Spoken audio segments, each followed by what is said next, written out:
Hey, wait. Hey, yo, hey. Hey. Hey. Yo, uh, uh. Hey. Hey.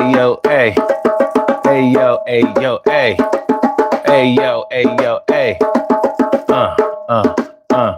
Hey. Hey. Hey.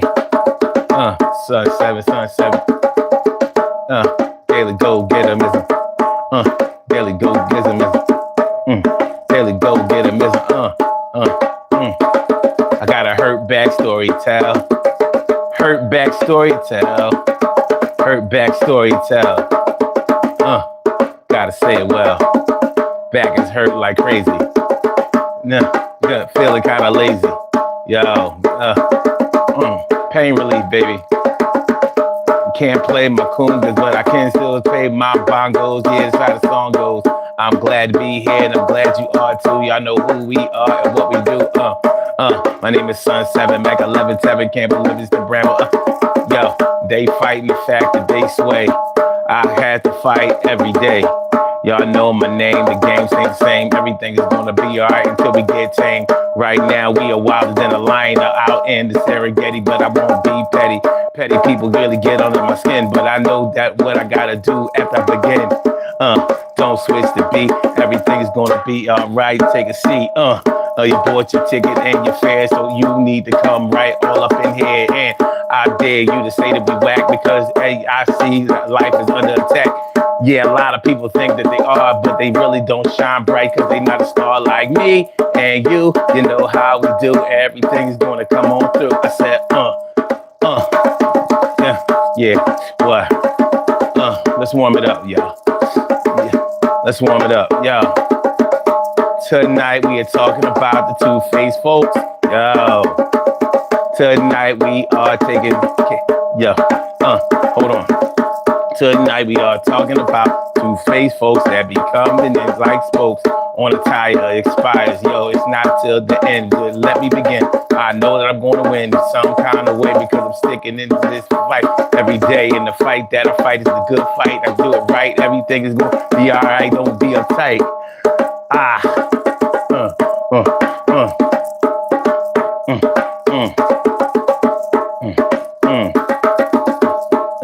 Yo, hit the like button, y'all. Don't front on me. Yeah. What up, Brown Eyes? How you feeling? Thanks for coming on through. Yo. Yo, Manifest, what's good? What's good? Manifest reality. Yo, it's been a little while. Always good to see you. Yeah. My brother Crash. What up, Crash? We talk about the Two-Face tonight. Now, most people don't like two-faced people. At least that's what we say we don't like. But is it real? Is it real? Yeah. Cheryl Halsey, what's good? Yeah. I'm about to switch it.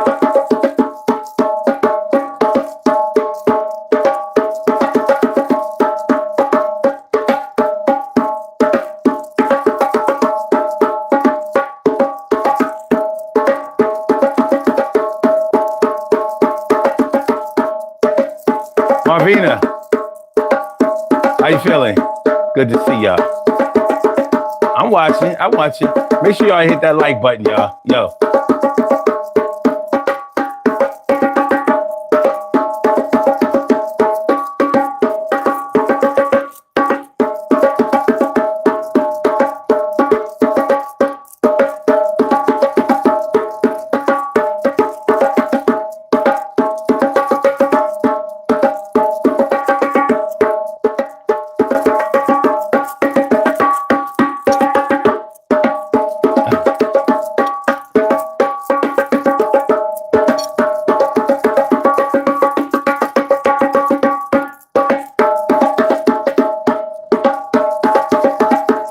Yeah.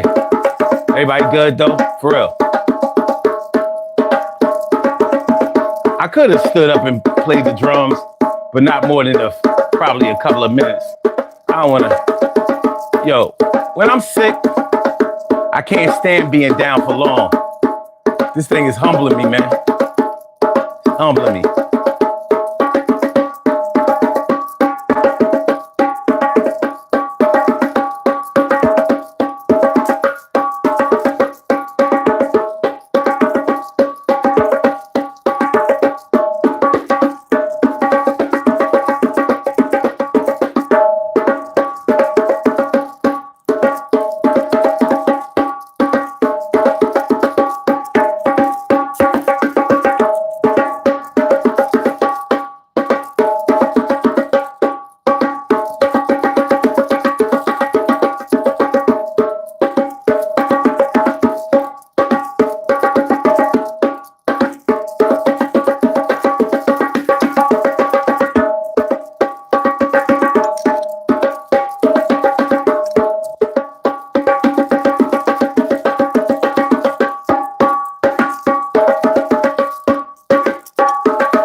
Urban Therapy with Sun 752. This your daily. It's the Daily Go Getter-mism show. You think it ain't when it is? You think it won't when it whiz? We are here and we are in motion. We do this thing, taking all fast lane, no coasting, and everything is gonna be all right. We are talking about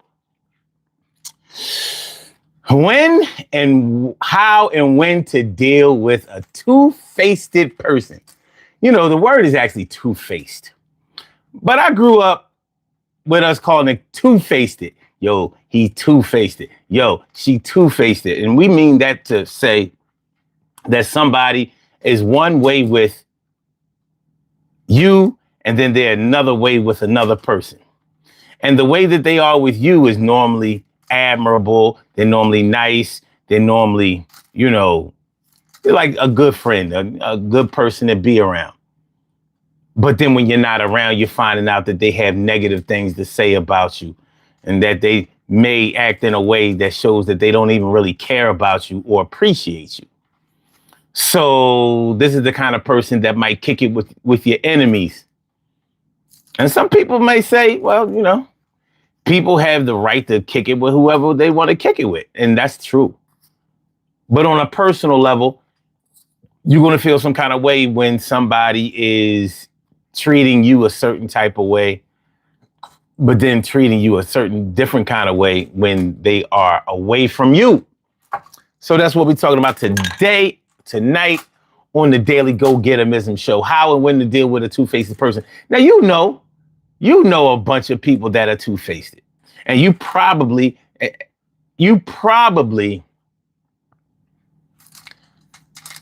try to avoid them or don't have a positive view of who they are, how they are, what they are, right? That's how we normally feel about two-faced people. But we may deal with a lot of two-faced people on a regular basis, on a consistent basis, in ways that we never really even look at. Like, I'm under the impression that it's easier to be two-faced than it is to not be two-faced. Some people call being two-faced being diplomatic. And we can talk a little bit or a lot of bit about what that entails. Like diplomacy. What does diplomacy mean to you? You know, when I think about diplomacy, nowadays, my mind automatically goes towards being disloyal or not really being a team member. Because when you are diplomatic, that means that you normally try to play both sides. Like you don't claim this side or that side, which can be fine if you don't have any skin in the game or stake in the claim on this side or that side. When you have stake in the claim of this side, I don't know if it's okay to play like that on this side. And that's where a lot of times money comes into the situation. And when you're dealing with business, the more business that you get, the more money that you can bring in, and that's probably what you're in it for. So loyalty takes on a different role when you're talking about business. But most of the times when we're talking about somebody being two-faced or seriously diplomatic, we can often be talking about on a personal level. And diplomacy on a personal level doesn't always fly, because it may seem like the person who is being diplomatic in a personal situation is really just playing both sides of the fence. You know, these people are enemies of these people. So you hang around with these people at times, and then you hang around with these people at other times. Now, eventually, the people on this side are going to ask, are you on this side or are you on this side? Because I see you being on our side and smiling and laughing in our faces and even participating. But then I see you over here doing that with them. And I'm not sure if I'm okay with that. I'm not sure if I'm good with that. So I need to know, what side are you on? Who are your teammates? Speaking of sports, when you're on a particular sports team, they don't really encourage you, or they may actually have it written in the contracts that you're not allowed to kick it with members of an opposing team. Now, I'm not sure about that, but I could see NFL or NBA contracts written into that, because a lot of times you may know players from another team because you may have played on their team before, or you may have gone to college with them. Well, you know, a lot of college teammates, they go to the pros in drafts and things like that. So you may have a rapport with them. You may have a relationship with them. They may be some of your brothers, your friends. You know, they may have been former teammates. So, but with all of this sports gambling and shit going on, and all these this corruption going on in certain sports, especially the NBA, how would teams know how to protect themselves against team members conspiring with other team members to make sure that everything is on the up and up? It seems to me like the best thing to do would be to write those things in the contract. Good looking out, Brown Eyes. I appreciate that. And also, Mariah Jenkins, what's good? How you feeling, my? Good to see me some you. Oh, Mariah, you know Manifest Reality? Oh, yo, she been on our team for years. Oh, so y'all see y'all out there on those out there on those YouTube streets. That's what's up. That's what's up. Okay. All right. So Manifest Reality says, exactly. Many times people attempt to cause division. It's human nature. And especially when you start putting money in the mix. You start putting money in the mix, the idea of loyalty and the idea of diplomacy start to break down a little bit more. But you know, when you're dealing with somebody that's all about that cash and not necessarily about the person, you know it. In business, I think you should expect for everybody to go after their money. That's what I think. Now, am I right? I don't know, but that's my expectation. I mean, that's why they call it business. When it's personal, you take people's feelings into account. You take certain personal interactions into account. In business, no, whatever makes the money. I got to expand mine. I got into this business to make money. You know, yeah, we add a lot of fluff when we talk about how, you know, we want to help each other and we're a family and all that shit is game. All of it. It's all game. And we here to get this money. You ain't here to get this money. You might as well not be in business. Mariah says, yeah, I know Manifest. She be on Bishop channel. Okay, all right, that's what's up. Manifest says this is something we learn very on not to engage. Some people learn it and some people don't seem to pick it up as well. But these are the things that we're working with. And you can only work with what you got. Sometimes we try to work with what we don't have and it don't work out that well. So we can only work with what we got. I'm like MC Light said in Cha Cha Cha. It's plain to see that you'll wanna be, but you can't be what you're not. So you better start working with what you got. Troll alert over here. Whenever somebody calls in while I'm still talking, I consider it to be a troll. Let's see. You have a call from. Caller with the last number 7496. Welcome to the Daily Go Getimism Show. What's on your mind tonight? Oh, what's up, dude? I just was calling about the loyalty thing. Okay. Express yourself. So, it depends on, how, because, I think some people are, only two-faced to, some people. You watch people who are all right with their family, but then they're, super lame otherwise. And I don't know how to, keep it one thing or the other, but I feel like it should be one thing or the other because some people are like that. And the reality of the situation to me is it kind of, it just makes me wonder about stuff, I guess. I don't really know, man. Okay, so have you dealt personally with a two-faced person? Oh, yeah, dude. I worked for this guy, and he, didn't pay me, dude. It was bad. Did that make him two-faced? He was cool to his kids. He was, a good dad and stuff, but then he just, he didn't, pay me all this money he owed me. Okay, but how did that might make him a crook, or that may make him crooked, but how does that make him two-faced? Because he said he'd pay me, bro. Yeah, so that might make him a liar or a cheat. But two-faced. What's the difference, I guess? I didn't know there's a difference, Okay, a two-faced person is not a person that speaks with forked tongue. A two-faced person is a person who treats you one way.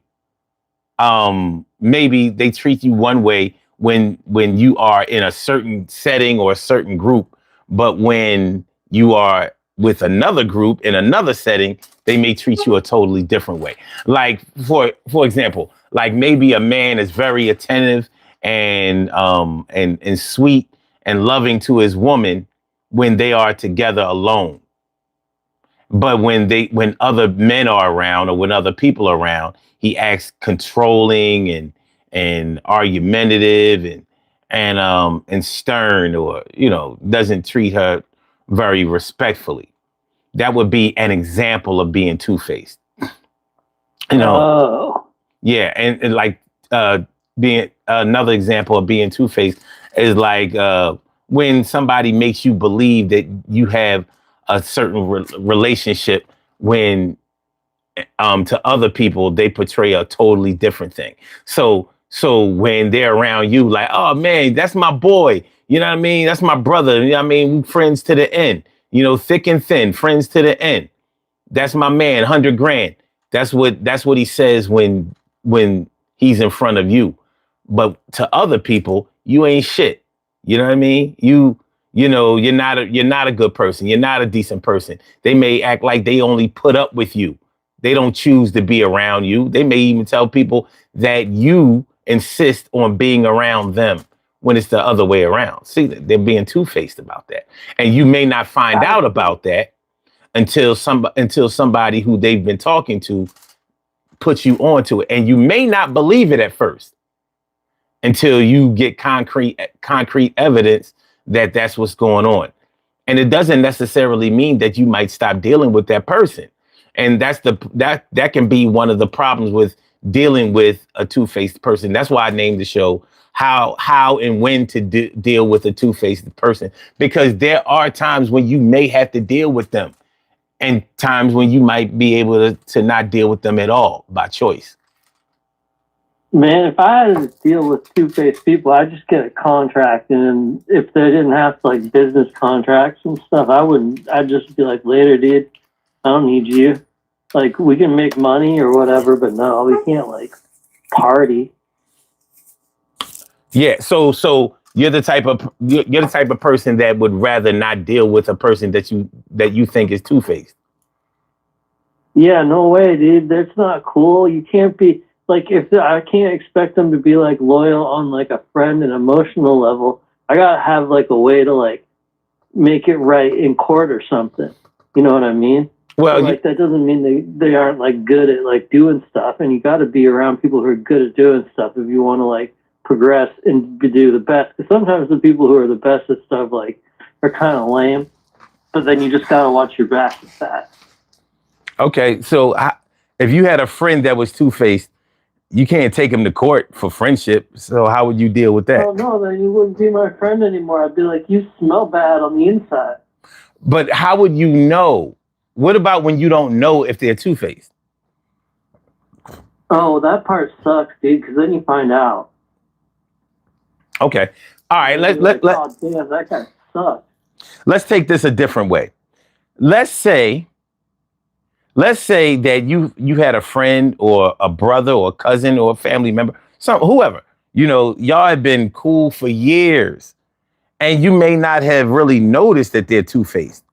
You may not have, they may have so many other good and redeeming qualities that you look the other way when they start their two-faced behavior, because they if you put their two-faced side on a scale and their good quality scale side on the scale, the good quality scale side of the scale may weigh heavier than the two-faced scale. So you may look the other way. Like you'll say, well, nobody's perfect, and I can't expect them to be perfect either. So I'm not going to throw the baby out with the bathwater just because they have done some things that I don't like.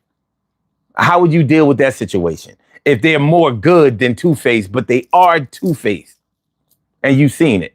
I have to be like, listen, dude, if you want to be two-faced about me and stuff, like, I'm going to have a hard time feeling like you think I'm a good guy. And I don't want to be around people who don't think I'm a good guy. Like, so, like, we would have to talk about it, and, like, they'd have to, like, acknowledge the thing and then explain to me, like, oh, man, I was, like, insecure or something at the time. So I was, like, trying to act some way. And, like, if they didn't have, like, a good, like, kind of emotional thing they could explain to me about why, like, because, like, that comes from, like, a place of, like, insecurity, probably. Like, I can't, because otherwise it's just mean. Okay. Well, now, what if they're not two-faced towards you? But what if you see them being two-faced towards somebody else? Like maybe y'all have... Then I get paranoid. I think they were trying to be two-faced to me, too. Okay. But only when I'm not there. So a friend that you've been, or somebody that you've been friends with for years, let's say 10 years. So once you recognize that they were two-faced, you would cut them off immediately? No, I'd be like, hey, man, like, why are you talking about that, like, about that other guy when it seems like you like that guy? Like, what's going on? And then if they're acting weird about it, I'll be like, whoa, dude, okay. Like, maybe we aren't on the same wavelength on this one. And, like, I would give them the opportunity to try and, like, make stop being, like, all that way. But, like, if they kept on doing that kind of thing again and again, it would be, like, something that would just make me not want to be around them. Okay. But the thing is, like, y'all have history. Y'all been friends for years. And let me ask you, do you expect for a person to be good all the time, or do you expect them to be good most of the time, but maybe bad sometimes too? I think you can be, I'm not perfect or anything, but like, so I can't ask that of somebody else, but like, I feel like if like, and sometimes I don't even notice that I'm not being the best, but if somebody I care about is like, hey man, that's something you're doing is something that like probably hurts people or something, like I'm going to try and be like real reflective on that. And I'm going to try and do better. And like, maybe I'll even check in with the person who called me out and be like, hey, I was thinking about what you were saying and I'm trying to do better. Do you think I'm doing better? Yeah. No, I understand that. The thing about it is, because we know that people are imperfect and we know that sometimes, they do things that probably aren't good for themselves or good for other people. We excuse them in some and we excuse them in some ways. It's like having a friend who is violent. They may not be violent all the time, but maybe they choose the wrong times or the wrong people to be violent with. Maybe they just have a really bad temper or they have some other shit going on with them.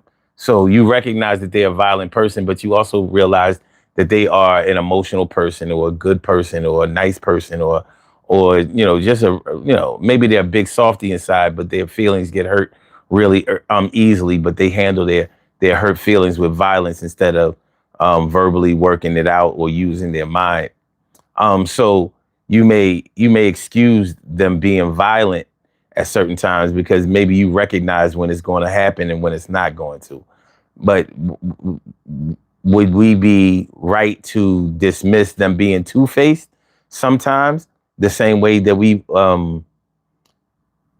if we're going to be hard on them being two-faced but not hard on them being violent, maybe even recklessly violent, are we right in feeling that way? Yeah, I think so. Just because, like, if someone, like, I have friends, dude, who would be real drunk and real lame when they're real drunk. And, I just stopped kind of hanging out with them because I felt like they, like, became a liability on my life. Like, okay. I don't want to get punched in the face because my friend is being real weird about it when he's drunk or whatever. Yeah. And, like, I feel like two-faced is kind of the same thing, but it's like an emotional way of that. Okay. All right. So, do you have any two-faced people in your life right now? I'm trying to think about it, and I don't know any, dude. But the way you're talking about it, you're making me think that like it's potential that I just don't know. Yeah, I want to open it up a little bit because I think that there are probably more examples of people being two-faced out here in the world than we may recognize. Like, we may paint our perception of being two-faced into a corner sometimes, and we may need somebody else to open up the room a little bit bigger, for us to get out of that corner. I think that there are a lot of situations where a person could be perceived to be two-faced, and it may be true. But if there are a lot of different situations where a person can be two-faced, then we probably accept it more times in our lives than we reject it. Yeah, dude. I mean, I could be two-faced. Like, the way I think about it is like sometimes, like, I love my dog so much and I talk real nice to my dog. But then sometimes when I'm hanging out with my friends, I'm like, dude, my dog is so dumb. Because he kind of is sometimes. You know what? I'm not even mad at that example. I'm not. Because you kind of have to ask yourself, are you being two-faced because you don't always have something good to say about a person? I mean, because they're not being two-faced because they're not good all the time. You know what I mean? We all have work to do.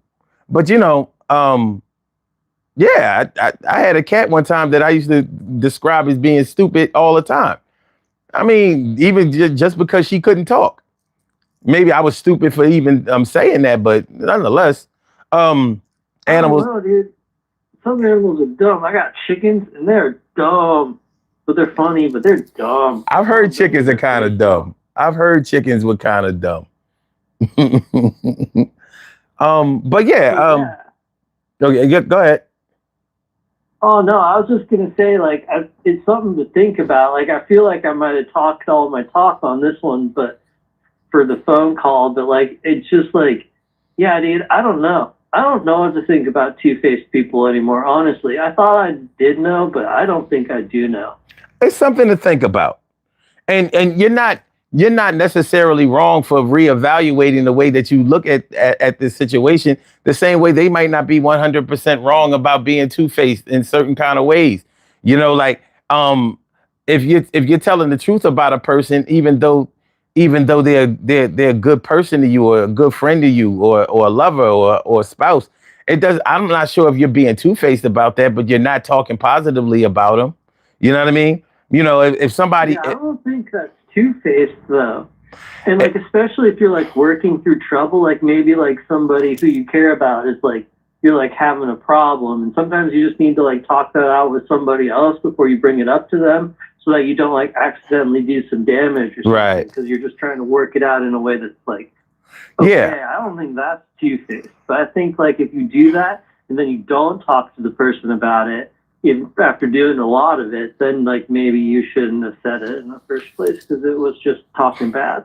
yeah, but I think there are a lot of situations out there that could be maybe just the whole concept of being two-faced is a perception concept. Construct or whatever, because what might be two-faced to one person might be diplomatic or diplomacy to another person. You know what I mean? Like, I don't know, man. My little sister has friends, dude, and sometimes her friends say some crazy stuff about other people. do you Like mean stuff about like their bodies and stuff. And I'm like, damn, you could just keep that one inside. Yeah, but are they being two-faced or are they just mean? I mean, they would never say that to that person. Yeah, They but would definitely say it's behind their back. okay, they say it behind their back, but I don't think you could be. I don't think that you could be considered to be two-faced unless when you are around that person, you're friendly to that person or you're cool to that person. Oh, yeah, dude, they're way friendly to that person. Oh. And then when they're not around that person, they're like, she's fat. Like, I think that's definitely being two-faced. Hold on a second, okay? We have another call on the line. Hold on a second. All right. You have a call from All right, yeah. I don't know. If they are nice to that person when they're around and all of that, I could definitely see that as being two-faced. But somebody else might say, well, they're nice to that person, even though they have negative opinions about that person. At least they don't make that person feel bad when they're around them. So somebody might look at that as not being two-faced. I think it's being two-faced, but somebody else might say, well, at least they don't treat that person bad when they're around, even though on the inside, they don't have good feelings about that person and they express it when that person is not around. Is it better? Is it better to talk about a person when they're not around, or is it better to just mistreat them when they are around? I mean, I think it's better to talk about them when they're not around, but I think it's even better to not say mean stuff if it's not a good thing for like that's not productive. yeah. No, I agree with you. I agree with you. But are you seeing how now, like how it could be looked at differently to different people? You know what I mean? So we might, yeah, dude. yeah, Totally. we might not have this whole two-faced thing down to an exact science. It might be an open-ended discussion. Hell yeah, dude. I didn't even know what it meant. Okay. All right, cool. Well, now we all have something to think about a little bit more. Yeah. All right. Yo, man, thanks for calling in. I appreciate you. Good call. Right on, dude. Have a good night, my dude. You too. And call back in anytime. Kim, what's good? How you feeling tonight? Hey. Hey. Over here sound like Dwayne from What's Happening. Hey. Hey, everybody.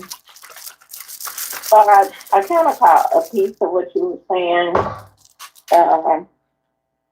Can you give me your definition of what two-faced is? Well, two-faced to me is when you portray yourself to have a certain type of relationship with somebody when you're with them, but when they're not around, you portray your relationship to be another thing with other people.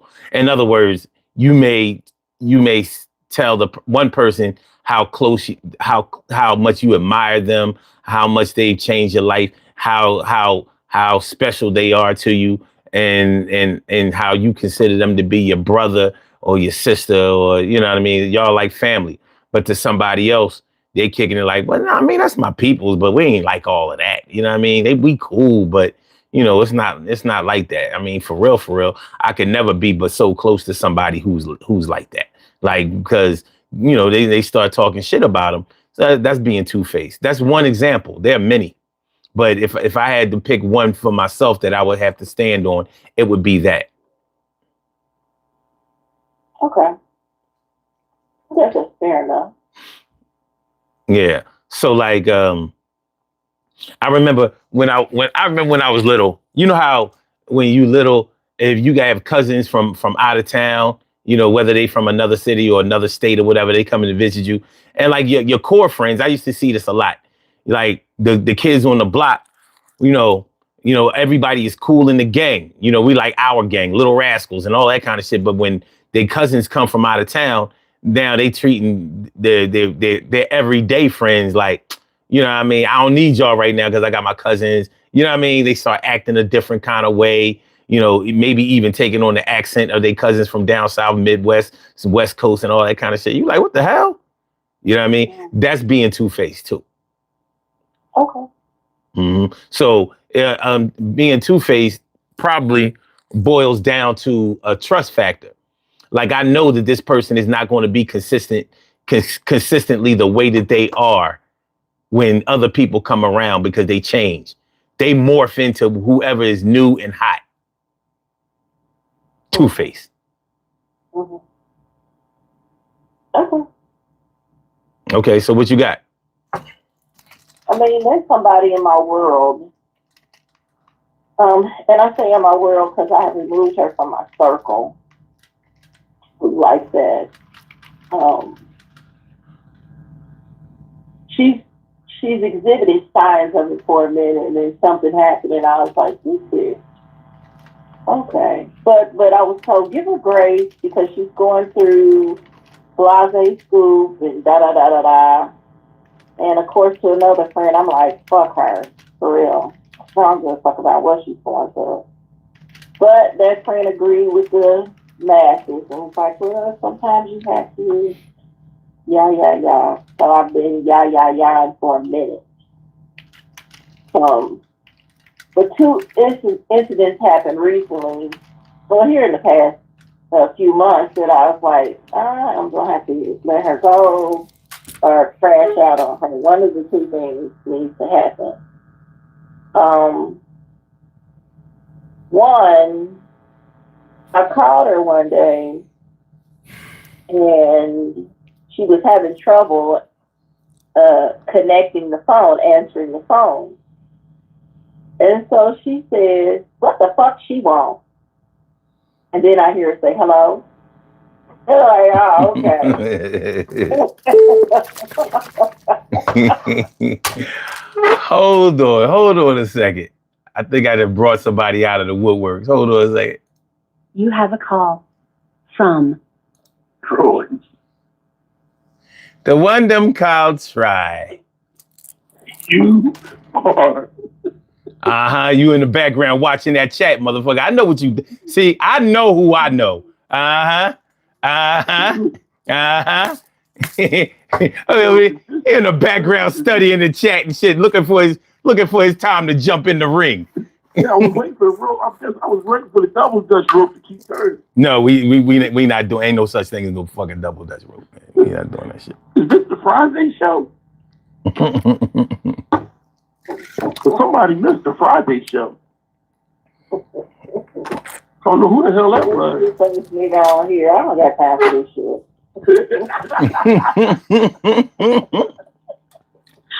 How you doing? Missing Friday show, Chill? Hey, congratulations. You've been partying a lot too, haven't you? No.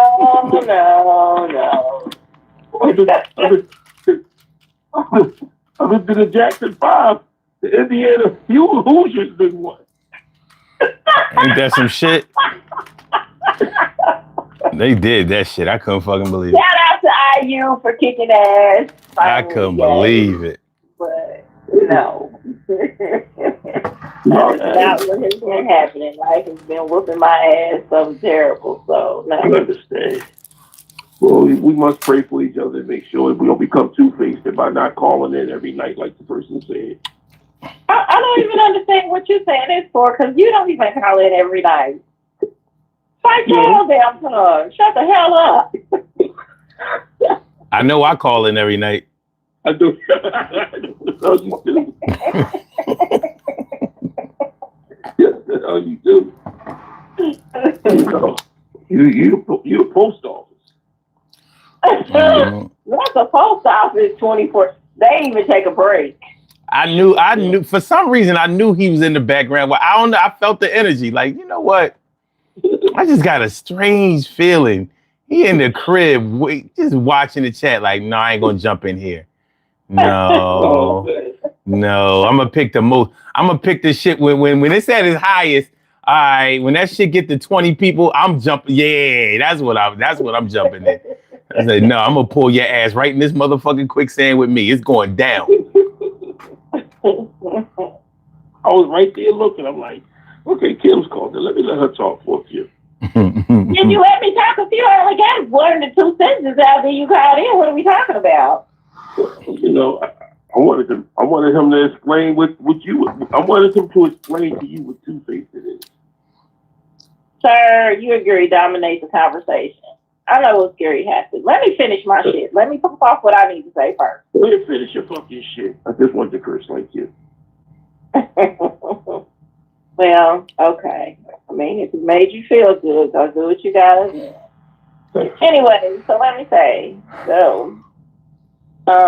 first of all, let me say I'm always accused of Kim always holding on to stuff. She's always putting stuff away in her files. You're damn right I am. I believe everybody who does certain things builds a file, not just store it away for whenever. Now, is it fair? Probably not, but it just is what it is. Because when I'm ready to be done, now I got a list, and let's bring out the manifesto and let me tell you why. You're gonna be mad, but I'm gonna tell you why. So sometimes I do store stuff. So that was strike one. That was really strike two that went in the file cabinet. Another time I called and she was on the phone with somebody else and she patched us all in together. And the guy's kind of confused about the conversation or how I got on the phone. And his comment was, all I know is 1 minute we were talking and then she says, here goes one of them right now. One of them? What that mean? One of them what? One of them who? What are we talking about? And so I said, what do you mean by one of them? He was like, I don't know. He's like, I'm going to get off the phone. So I'm asking her, what's he mean by one of them? Girl, you know he's crazy. Oh, file 3. And I was ready to cut her off then, but everybody give her some grace. You know, she had major surgery. Bless, she's so sickly. Nah, this old bullshit. So let me tell you, the Leo in me is not a fair fighter. The Leo in me is always ready for war. So I struggle to keep her even in my world. She's too close. Okay. And then I'm like, girl, you don't even understand how much I'm starting to detest you. And I'm about to crash out anyway. But that might make me two-faced too. Because it's like two people who know how I feel about her deep, this animosity I have toward her. And sometimes I let it out a little bit. Like I keep in my head, give her some grace. I keep that part in my head, give her some grace, because people say you would want somebody to give you grace if you were in the same position. And she has been sickly. She has gone through a lot medically. So I do want to be humane in how I respond and deal with her. But at the same time, I'm still human, and I got shit going on too. You know what I mean? And the last thing I need is for somebody in my circle who I consider to be a friend to be part of the problem, because life gives me enough problems. So the last thing I need is the person I'm talking to about my problems to be the problem. So I struggle with it. Mm-hmm. However, I do know we experience this on a regular basis. We experience people in our lives who we've even known forever who are two-faced for whatever reason. And that includes our loved ones. That includes our bloodline. That includes the people who we've grown up with because we are bound together by this law called family or relatives, whichever one. So I know we experienced it often, and it can be taxing on a person.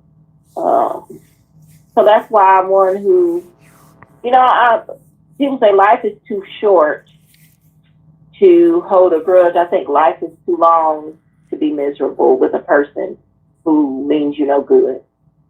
Mm. Sometimes that cutoff game is quick and fierce. Well, now, if you do have, let me say, if you do have some, it makes it a struggle when this person is a good person and you guys have had a good rapport and they do have a lot more positive qualities than that thing. But that thing can make those positive qualities diminish real, real fast for me. Mm-hmm.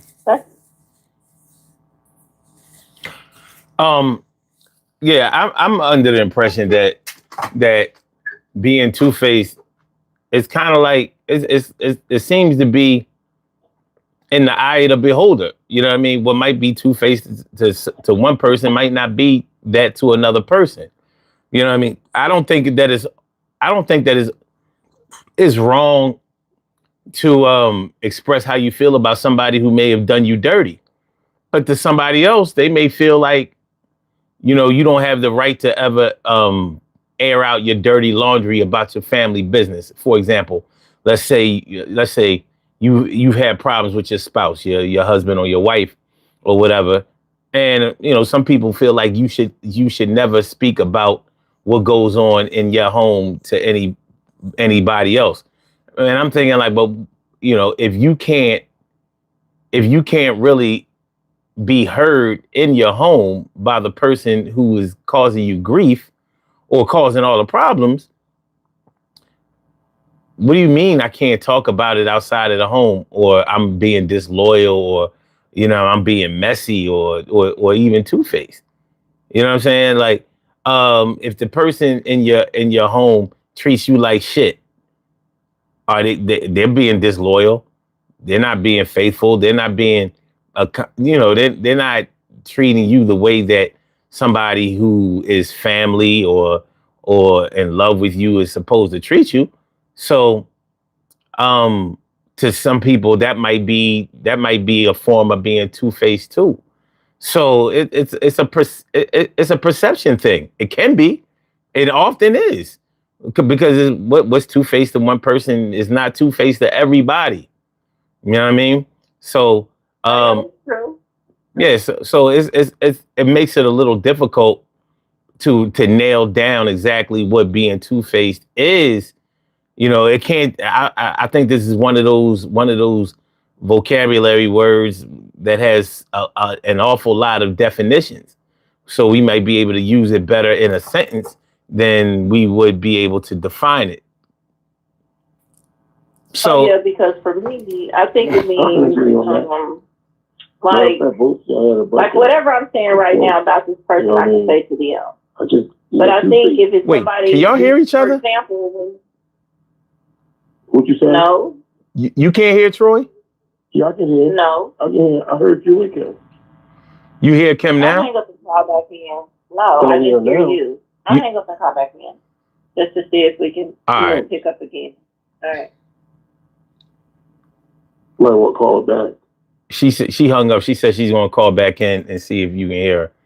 Because you heard her when you first called in. You heard her, right? Yeah, I heard it. Hmm.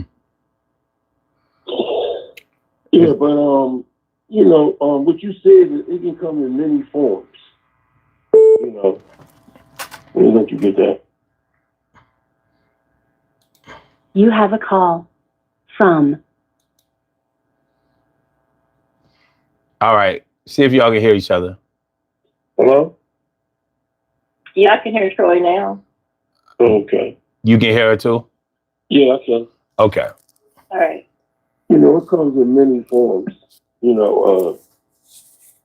comes in many forms. I think the worst case scenario was both of them are worse than me. Both of them are worse than me. But when it's family, it makes it even worse.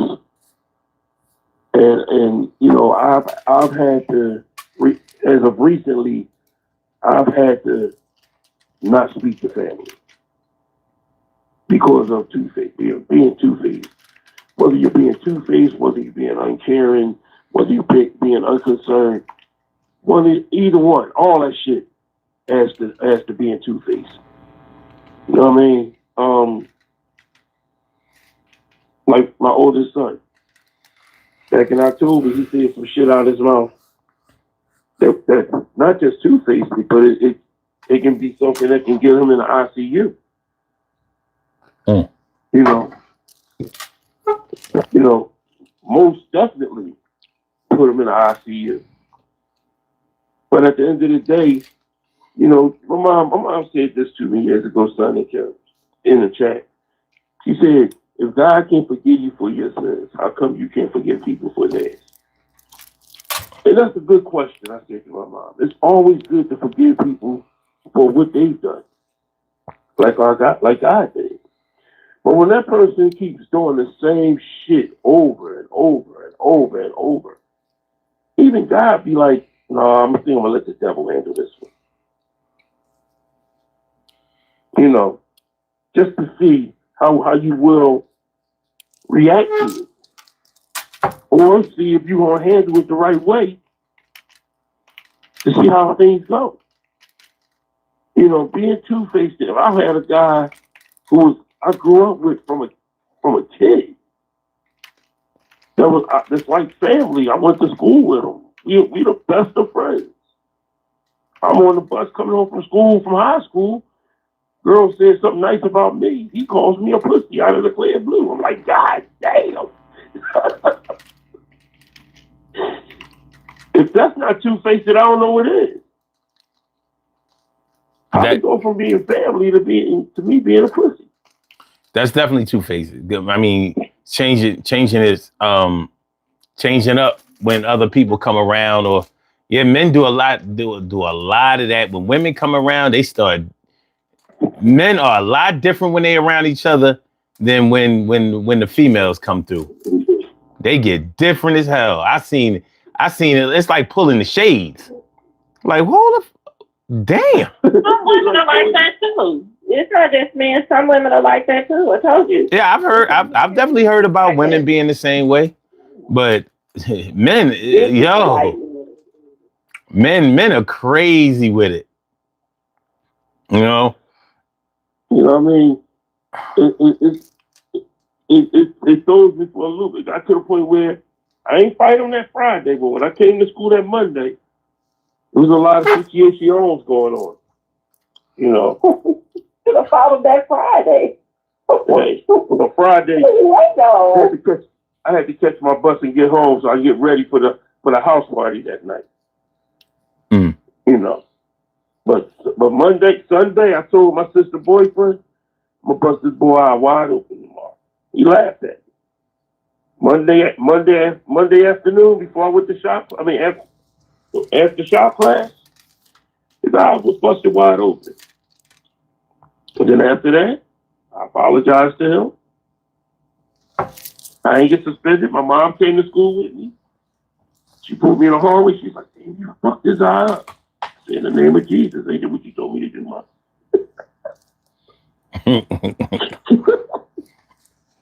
Hey, that's what you told me to defend myself. But how did you defend yourself? Because he called you a punk motherfucker. That was You know, defense? pussy. Okay, pussy motherfucker. But that was defense? It Yeah. seemed like you was all on offense to me. Well, that was defense because that pussy in front of that girl was like a punch in the face. Stay out of court. I better. I mean, it's just instances. Like, you know, me and you've been talking about a brother of mine. You know, and he's a pastor. Two-faced, it ain't the word. And out of any of my kinfolk, I like to say kinfolk sometimes. Any of my kinfolk, this is the one I'm overprotective of. Because I would never want him to overstep his claw. I tell him sometimes, don't overstep your claw, but pray for me what I'm going to have to do for you if somebody hurt you.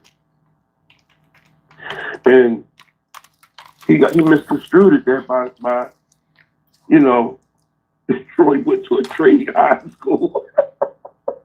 What I tell you about that? I'm sorry, man. You did me.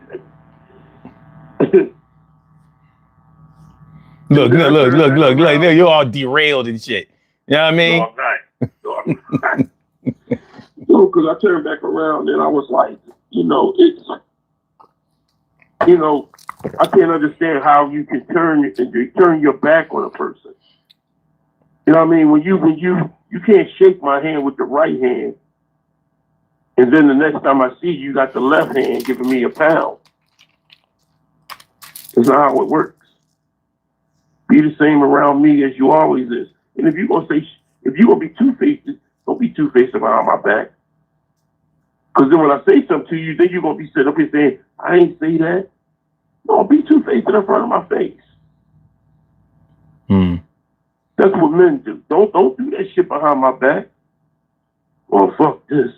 This is that. No, bro, don't do that. See, some people might call that diplomacy. Well, you can call it diplomacy, or you can just call it how can I put it? No, I mean, what I'm saying is some people might look at it being diplomatic to treat you nice when you're around, and to not, speak bad about you, making you feel bad in front of your face. They did it in a way that you weren't supposed to find out about. You just happened to find out about it because somebody else saw it a different kind of way and may have had an interest in being messy. You know what I mean? But you didn't. You said it in privacy. You said it in private, and you didn't mean for it to get back to you. I mean, you may be still two-faced, but the thing is, you are also being diplomatic. You know what I mean? And that's why I say, in politics and in business, it's different because there's a whole different agenda. In politics, they don't look at it as being two-faced. They look at it as reaching across the aisle. You know what I mean? They come up with different words for it. The diplomatic, reaching across the aisle, being bipartisan, all of that kind of shit, because they know that they have to work with each other in order to get this money.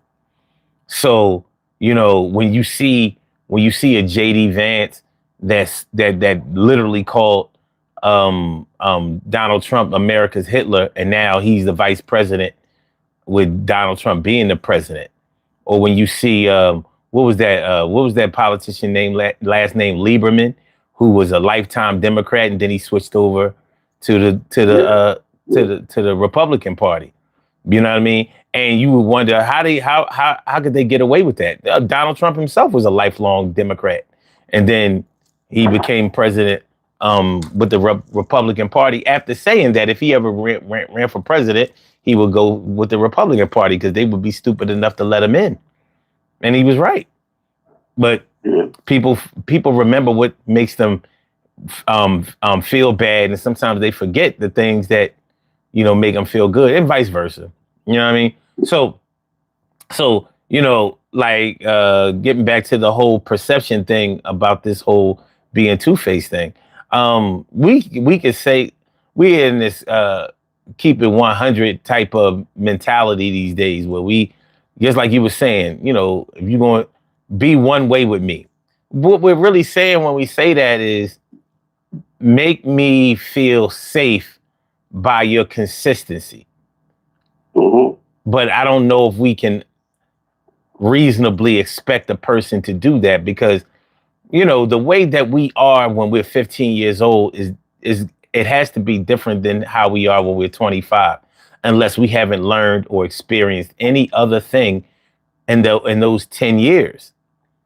And that's not realistic to think that. As you learn, as you grow, you know what I mean? You're going to change up.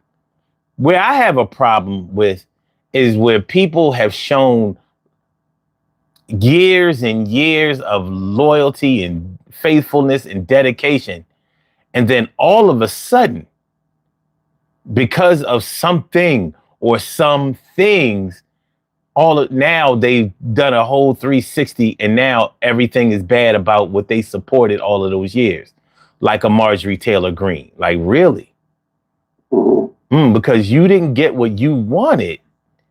Now, you know, you're not exactly tearing the whole thing down, but now you don't have anything good to say about it. And, you know, I knew this girl. She grew up in the Nation of Islam. Now imagine growing up in the Nation of Islam. So that's what you are. She even tried to be a minister in the Nation of Islam or whatever. You know, you MGT, but you ain't gonna be no minister. You know what I'm saying? But now Farrakhan is a fraud. He's fake. He's phony. He ain't the real messenger and all this shit.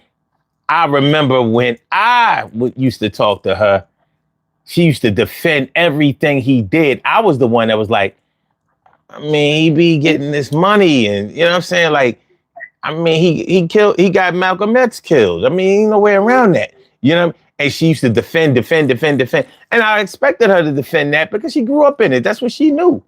But if you listen to her nowadays, you'd be like, what the fuck? Like, damn. He's everything that's wrong with the nation. He's everything that's wrong with the world. He's like, she don't have nothing good to say about him. And I think that's two-faced as hell. Because the same shit that you was learning then, you know, you're going to recall all of that in your daily living because you raised your kids in that too. You got married in that. The husband that you got married to was not in the mosque. You brought him in. He literally had to convert so y'all could be together. Y'all had 4 sons together. 3. Yeah, 3. Like, so what are we talking about? You know, that's two-faced. That's one big. And then also she's the type of person that does that. You know, when she in, she all the way in. And then all of a sudden you out and you don't have nothing good to say about when you were in. So, you know, that's being totally two-faced to me. Yeah, most definitely. Like Kim said earlier, you know, I'm one to keep a memory Rolodex.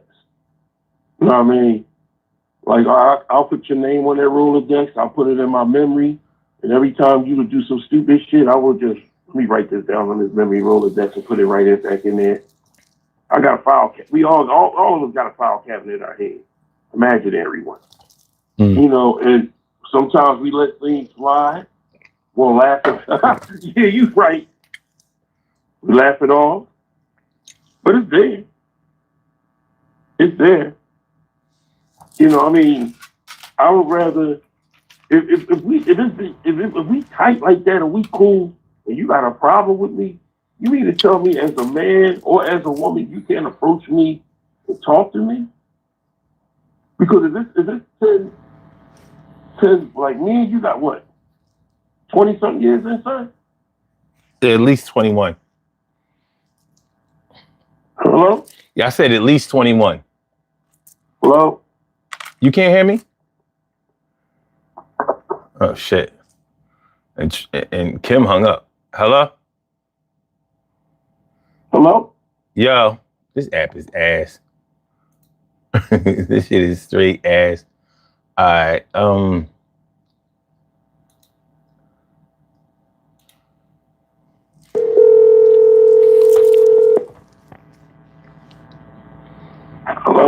Yo, I heard everything you were saying. I don't know. I don't know if this app is acting crazy or whatever tonight. So Yeah. You know, we like 20-something years ago, right? And I've been at these times that you even have to say something to me.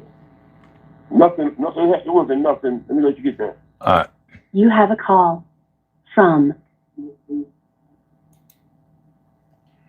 all right. I don't know what's going on with this app tonight. Let me see if y'all can hear each other. That's the subject. The app is 2 feet. The app is two-faced. I believe that. You know what I mean? When it's a touchy subject, it's always a problem. You know, but, you know, I said something to you and we had, even when we debate on the damn, we go back and forth on Friday's music show, doesn't mean that we hate each other. Because then the next day we talk and be like, yo, what's going on, man? And then I give you insight on what I was saying and I win the topic. You know how I win. 2-0. Say what you guys say, Hello? Troy. You know what I mean? So it's all about, you know, I don't like fake people, man. Don't be fake around me because I'm going to be real with you. If I got an issue, I'm going to tell you I got an issue.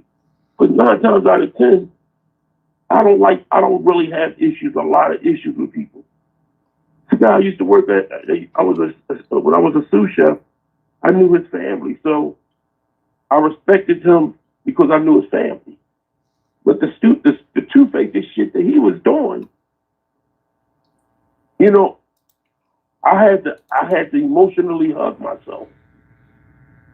You know, because sometimes when a person is two-faced right in front of your face, you want to choke that motherfucker. You really want to hurt somebody. You know? Yeah, well, I mean, it's a natural reaction to feel, you know, have hurt feelings about something that you expected to perform a certain kind of way, act a certain kind of way, do certain things. That's I think that's okay. The thing is, sometimes I think that sometimes we might label somebody as being two-faced that may not own the label. They may not deserve that label. They may have still gotten it though. So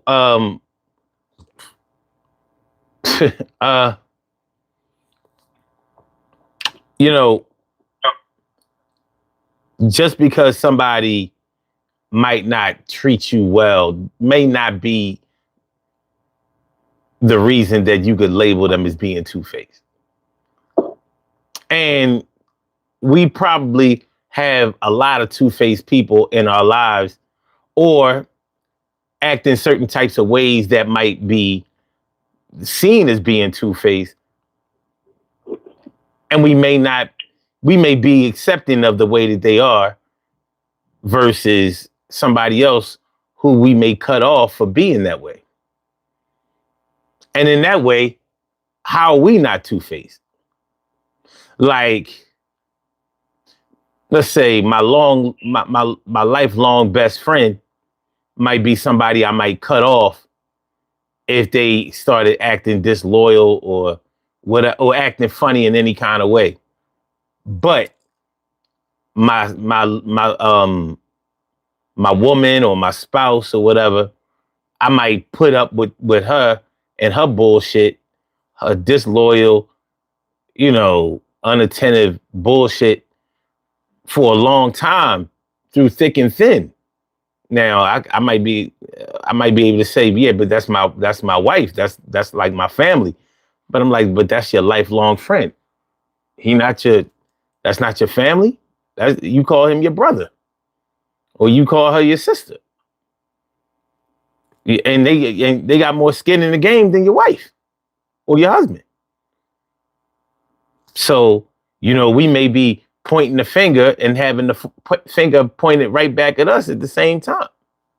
You know, there are many things that we might do that might be construed or misconstrued as disloyal, unfaithful, or straight up two-faced.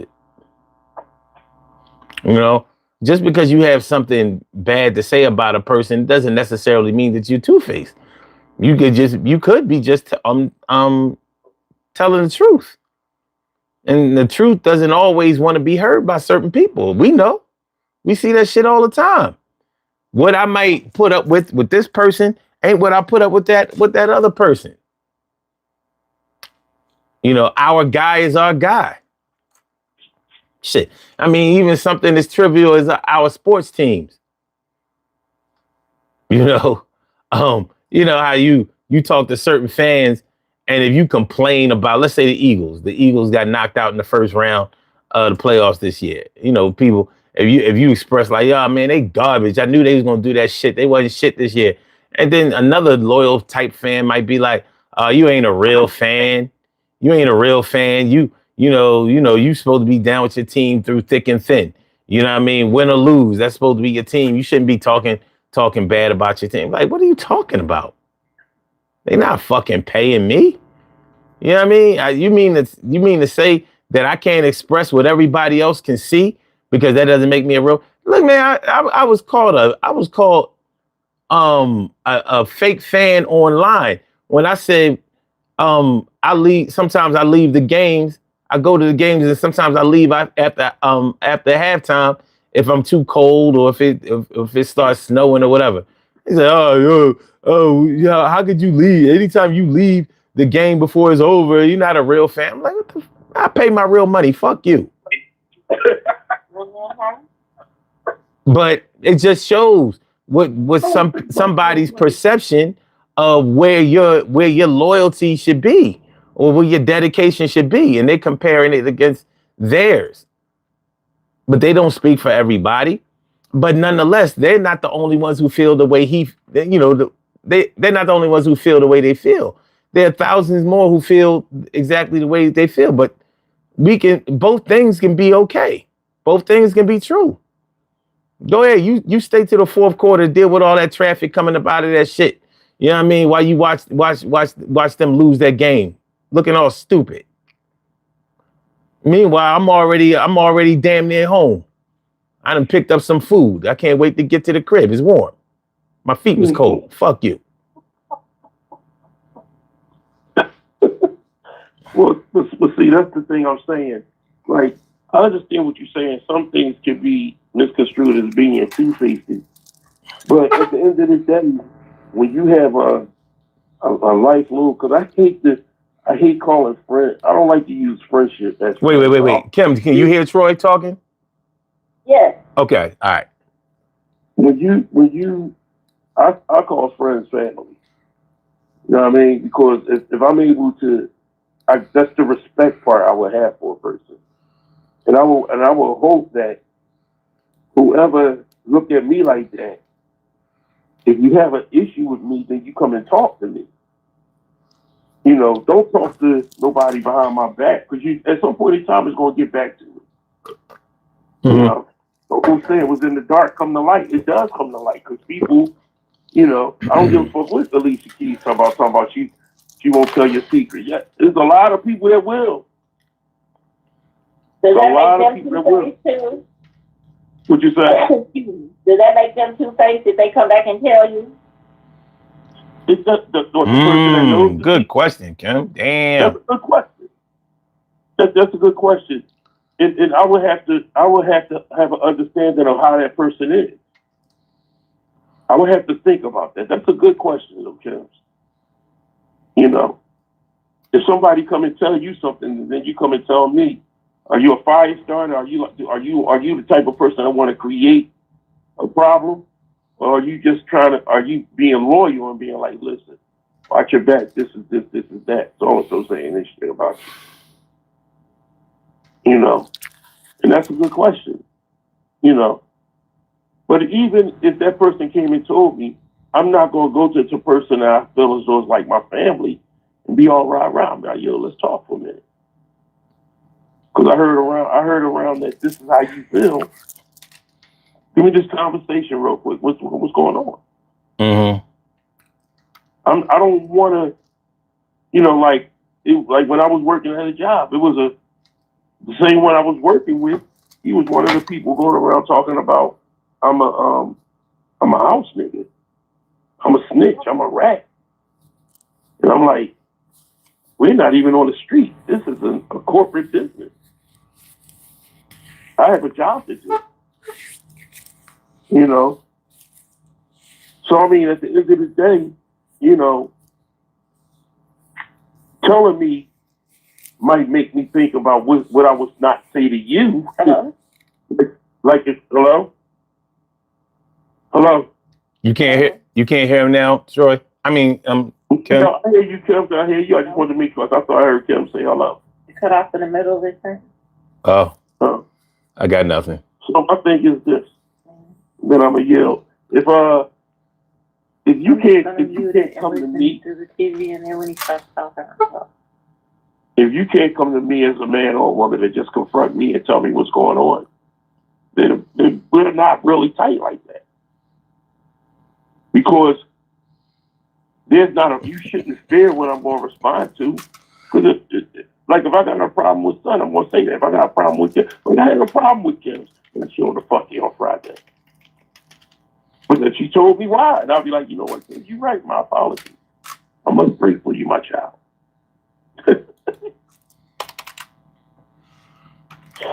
So that's where we at.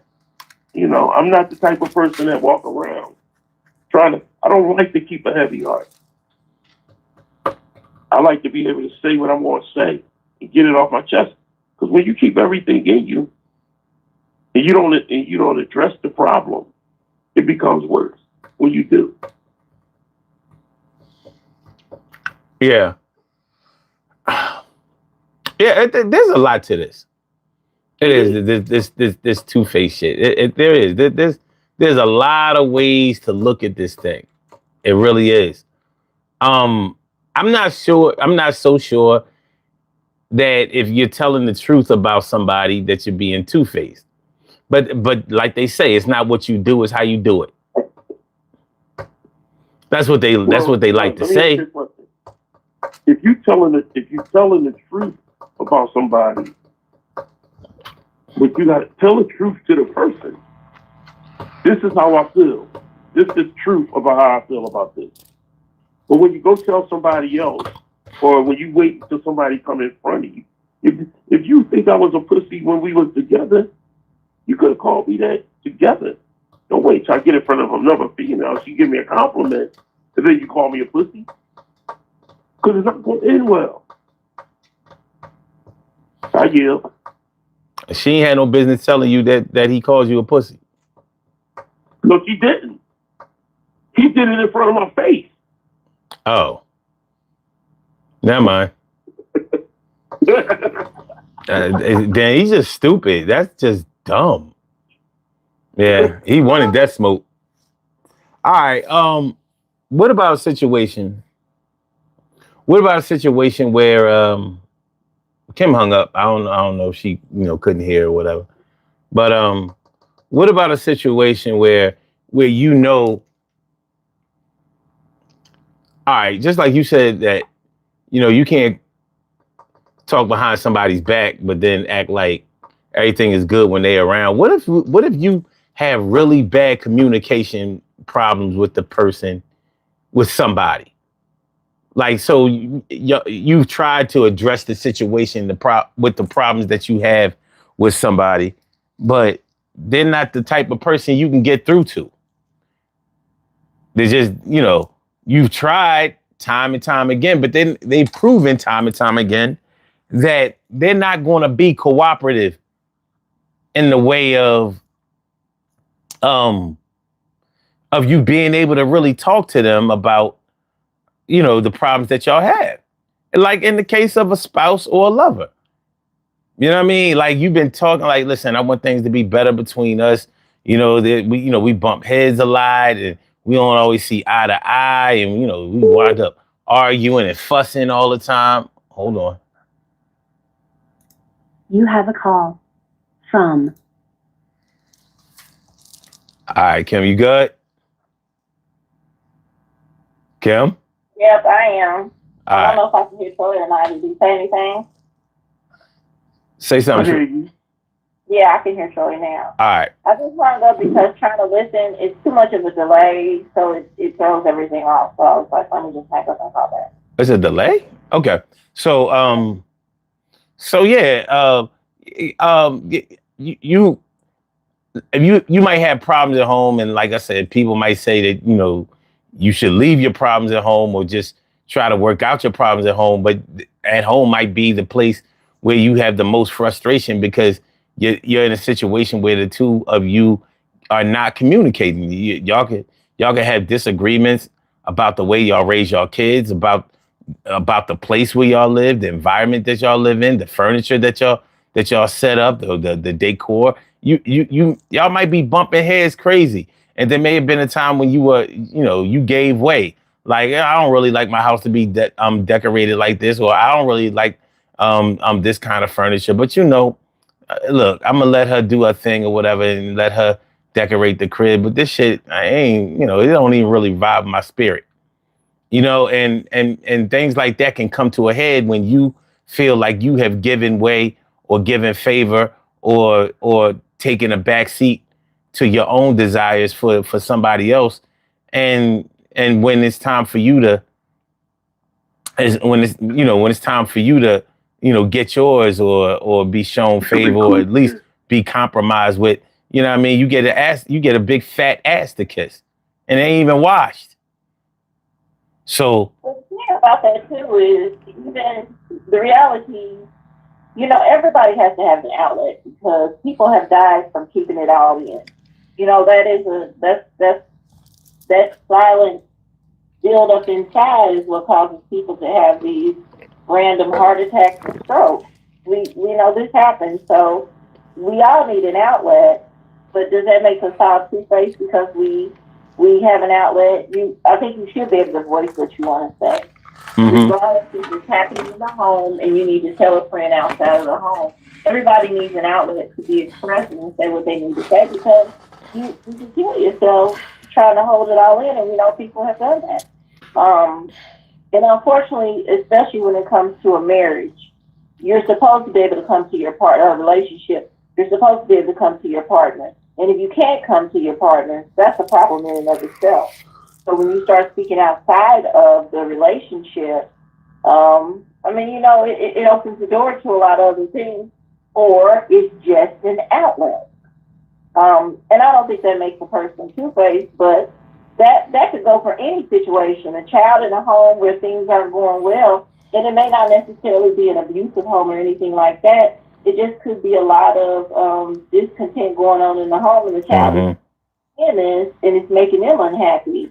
They need to have an outlet. Unfortunately, sometimes they may tell a teacher, and it gets misconstrued somewhere along the line, or they may just tell a friend. Who knows?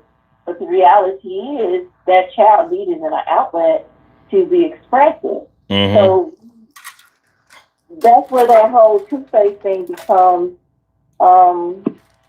questionable. Just because even in our friendships, we still are going to talk about a friend to another friend.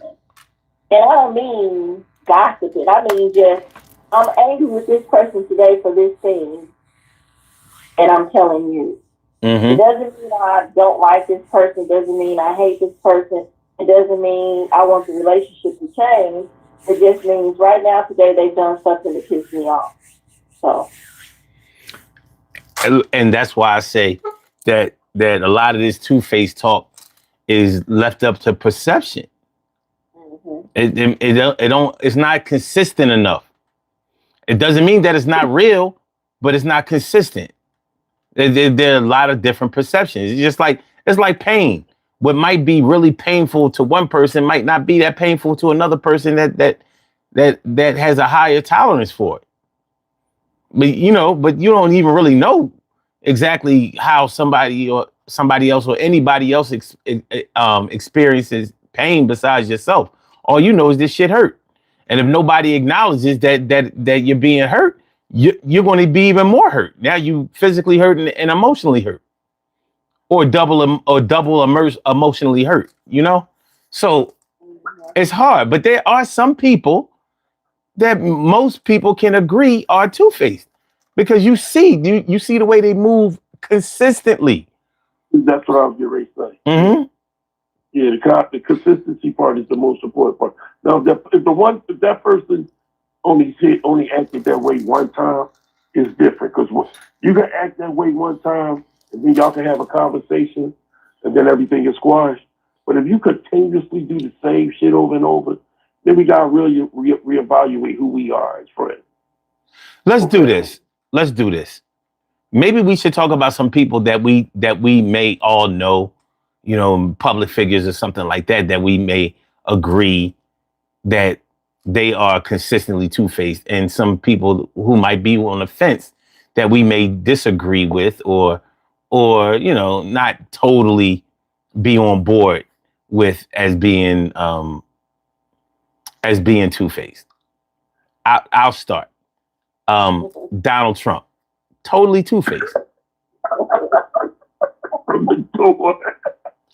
I mean, how can anybody deny it? You know what I mean? When you, I'm just saying, when, you know, when he's down with you, if you talk nice, if you say nice things about him and all that, yo, he treats you like you are the son of God. But as soon as you don't do what he wants, or, you know, he disagrees with you or something, or you didn't back him up on something, you're the worst thing that ever happened. He was never a fan. He barely knows you. Like you disappear. You got low IQ. Low IQ. But the thing is, he does it in public, so I don't even think it's two-faced to me. It is two-faced. It's two-faced because you see. Public is showing it, saying it. It's still two-faced because he's switching up on you. That's what two-faced is being. It doesn't necessarily mean the audience, because he does this shit out in front of everybody, as if he really practices loyalty, because he expects loyalty towards himself. He just doesn't practice it for anybody. So I think most people would agree that he's two-faced, except for the people who really like him. So there's still a disconnect, and that's where the perception comes in. But I think for the most part, I think even the people who really like him see that he's two-faced too. Like they may look at it like, all right, I can look the other way because he's still doing the good work. He's doing that pastoral good work. So who else would y'all say is publicly two-faced? JD Vance. Who? JD Vance. JD Vance. God damn, we gonna stay in politics. Oh, we gonna be here all night. The fuck. But yes, him too. I mean, terrible. He's a motherfucker doing his wife dirty. Yes. This is the woman you go home and get in the bed with, and you got kids. You say out of your mouth you love your kids, but you talk about the heritage of your kids like they're garbage. And you let your boss call them trash and garbage. What the hell? But you go home and get in the bed with this lady. You're right. You sit down and eat breakfast with these kids and take them to school. You're right. Who would you say, Troy? Me? Yeah. Who can I say? Oprah Winfrey, man. Yeah? Yeah. Yeah. Yeah. Yeah. Okay. You know, because the shit that she done with Taraji all riled up about getting paid for certain things, she took that as an insult. So, I mean, you know, when she was, you know, when Taraji was talking about getting equal pay for women in movies, black women getting equal pay, Oprah Winfrey had so much negative shit to say. I was like, damn, you're a okay actress. Taraji is what we call a quintessential shit. So, I mean, you're not on that level, and you don't even have to act to make money, Oprah. You're already a billionaire. Taraji, this is her living. Yeah, Two-Face long before that. You know what I mean? The way that she, the way that she switches on the political values, the way that she switches on our culture. At times, you be like, damn, things didn't change. Be like Biggie. Okay. You know, so yeah, I mean, Oprah is one of the people I would take. All right. I'm going to go with 50 Cent. Oh yeah. yeah. Two-faced in a motherfucker, boy. Don't give a fuck. He do not. That motherfucker got the whole world thinking that Floyd Mayweather can't read. That's some dirty shit. Now he coming from Compton. Had him cut up the video to make it seem like that motherfucker can't read. That is dirty. You have a call from Yeah, 50 Cent is definitely on my list of two-faced people. Who would you say, Kim? So let's talk about the most popular in the face, the one who's in the news now, Nicki Minaj, weird ass. Oh my fucking God. I don't even like to say, you know, I don't like to call them bitch, but that bitch. Like she just and even all this shit she doing against the gay community. Like, seriously, lady, this is the community that really supports your weird Barbie shit. They always have since day one, and now you got some. You calling them all the names. Every derogatory name you can use, that's what you saying? Because you mad at Don Lemon and because you trying to get on this weirdo orange face loser's dick. So now everybody's everything. Hell, bye. You bad wench. Don Lemon, the cocksucker. I'm like stating the obvious. Wow. Damn. I mean Captain Obvious. You know what I mean? She even said today, she said that she came here illegally, so she's down with Trump. He's an idiot. That's what I'm saying. He's a fucking idiot. She's two-faced all the way in. Like, in the face of everybody. She's two-faced, period, with her fans and everybody. Because I mean, you just came here to try to build your revenue and pretend to be something you're not, to build yourself up and get yourself in a position, and now it's fuck everybody. Girl, fuck you.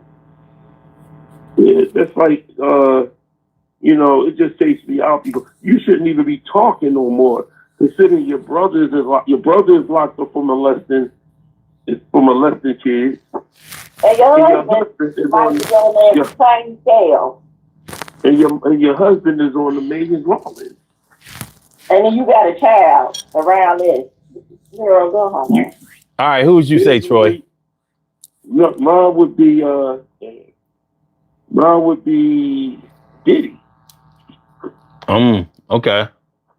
Yeah. Yes.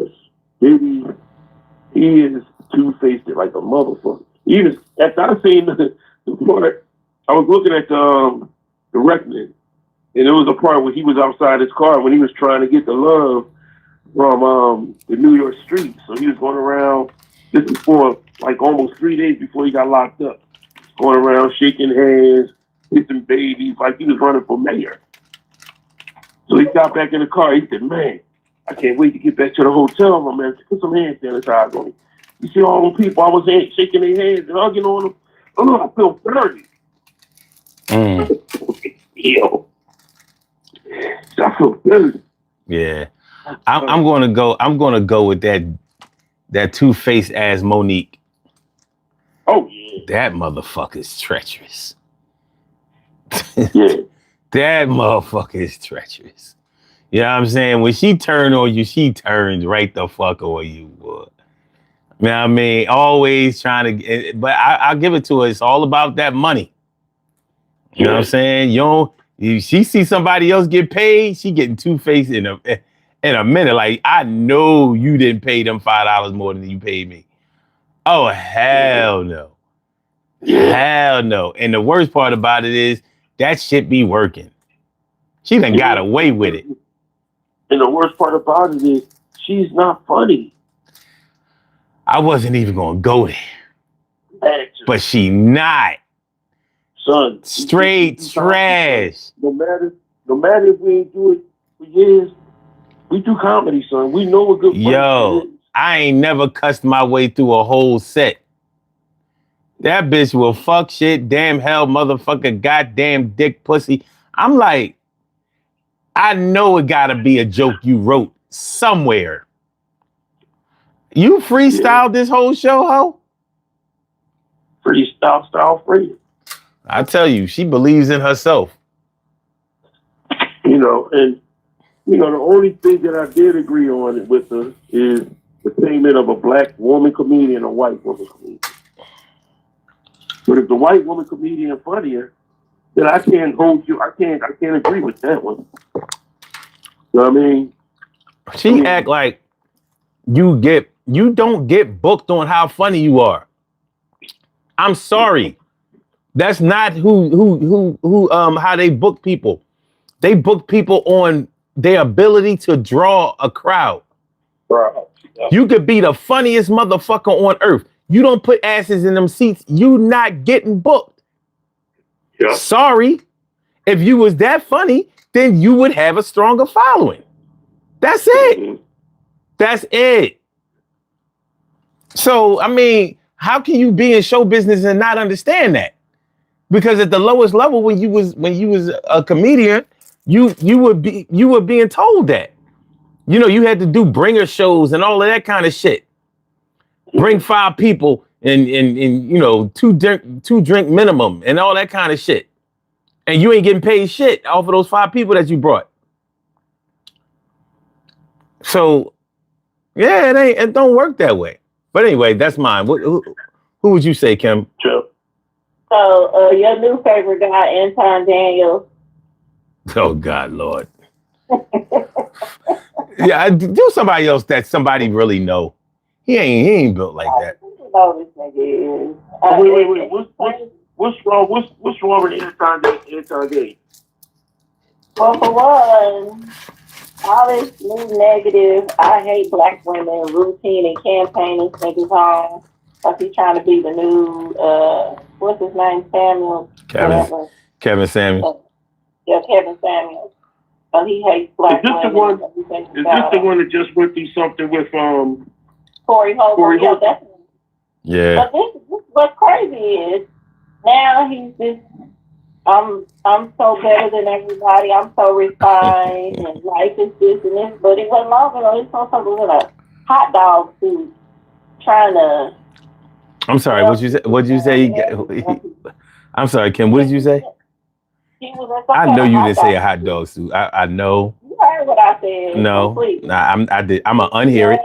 I bet you that. Hot dog suit trying to make his way. Well, that's the same as Kevin Samuels.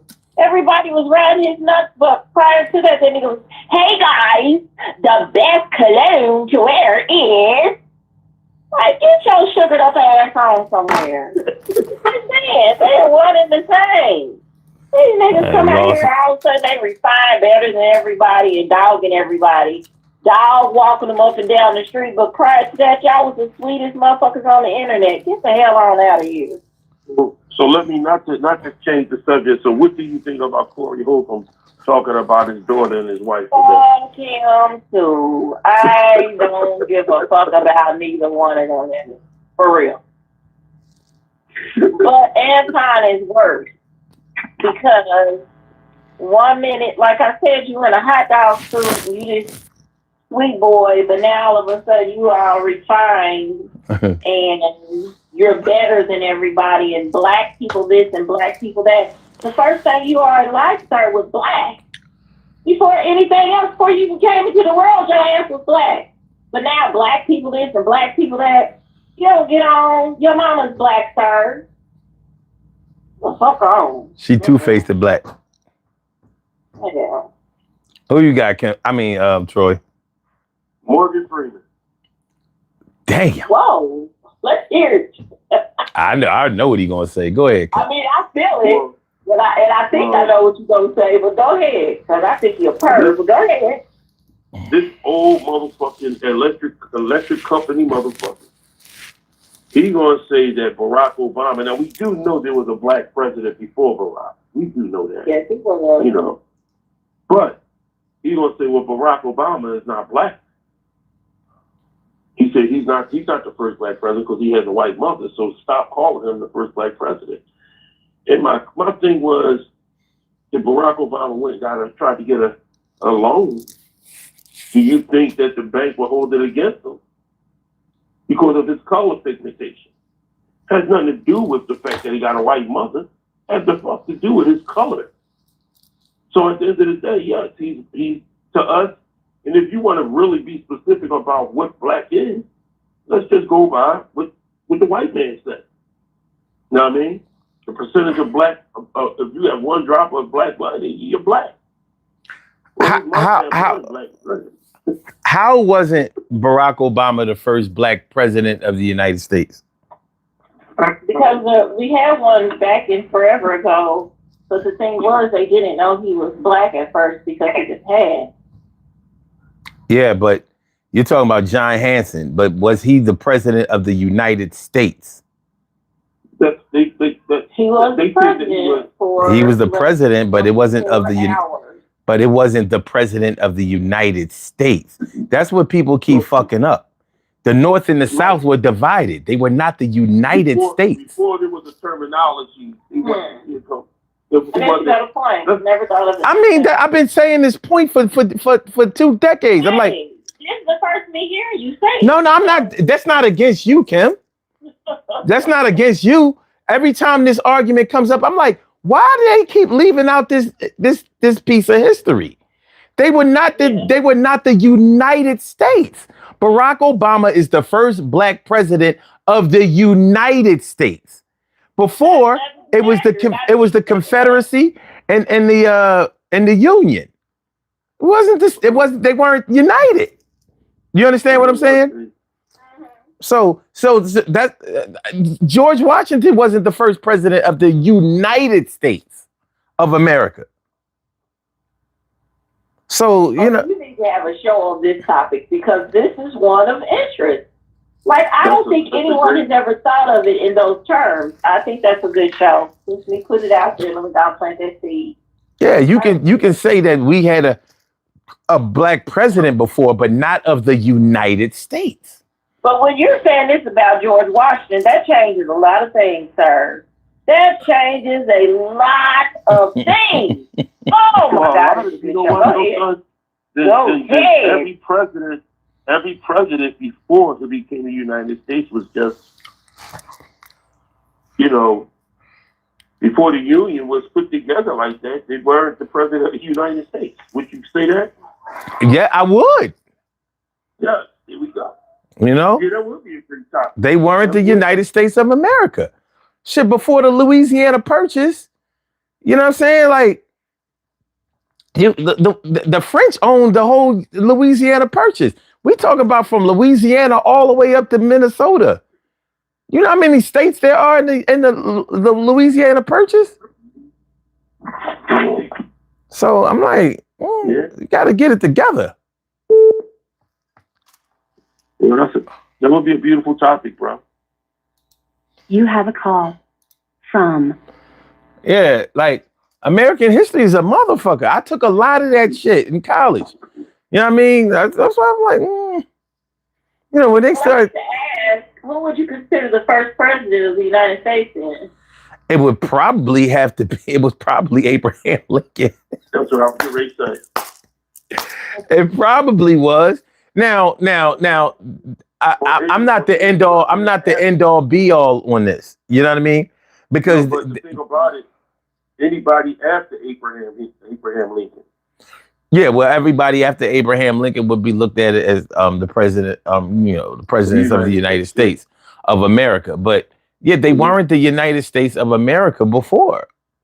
That's not what they called themselves. But then again, when you look at the Constitution, what does the Constitution say? Let me see. Because I might be fucked up on this. When the Constitution was drafted, was the Constitution for the United States of America? Yes, the U.S. Constitution, drafted in 1787, was for the United States of America. It replaced the Articles of Confederation to create a stronger government with separate legislative, executive, and judicial branches, becoming the supreme law after state ratification. Now listen to what it says. Yes, the U.S. Constitution, drafted in 1787, was indeed intended to be the governing framework for the United States of America, replacing the weaker Articles of Confederation to establish a stronger federal government with separate legislative, executive, and judicial branches. And it became the supreme law after being ratified by the United States.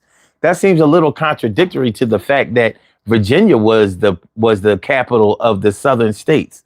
It was the capital of the Confederacy. So if you had a whole capital of a Confederacy, and then you had Philadelphia, which was the United States capital before DC. I don't understand how that was the United States of America. And plain and simple, wasn't united. So I'm just saying it's contradictory. Google or some part of history may be right, and there may be parts of it that I don't understand. But I don't see how. Why don't we have two capitals of the North and South now? Because they unionized through that. That's what the American Civil War was about. They didn't call it the United States Civil War. They called it the American Civil War. Mm-hmm. There has to be a reason for that. You had two capitals, and Virginia no longer became the capital of the Confederacy, and Philadelphia was no longer the capital of the United States or the Union. I mean, something ain't right. How did you have two armies if it was the United States? How? The fuck how? Those are some valid points. I think they should be fleshed out a little more. Yeah, I'm gonna have to something. You had two. Like I said, Morgan Freeman, and some things he said out of his mouth, especially when it comes to black culture, it's bothersome to me. You know what I mean? Just because you have a lot of wisdom and you getting a little bit more, and you have a lot of notoriety with you, don't mean you can be almost like just be an asshole. You know what I mean? So who do you think? Who's your next one, son? Oh, okay. I'm going to go with, I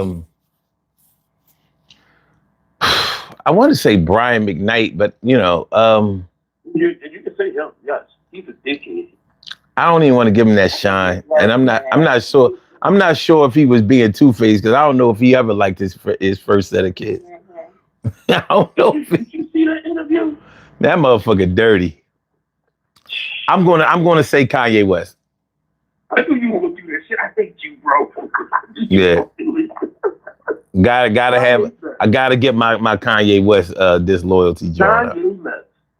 Yeah, definitely two-faced. That shit crazy. He might be right under the orange man. Yeah, he definitely he called him his daddy. I guess when they split, he had to get a whole new father.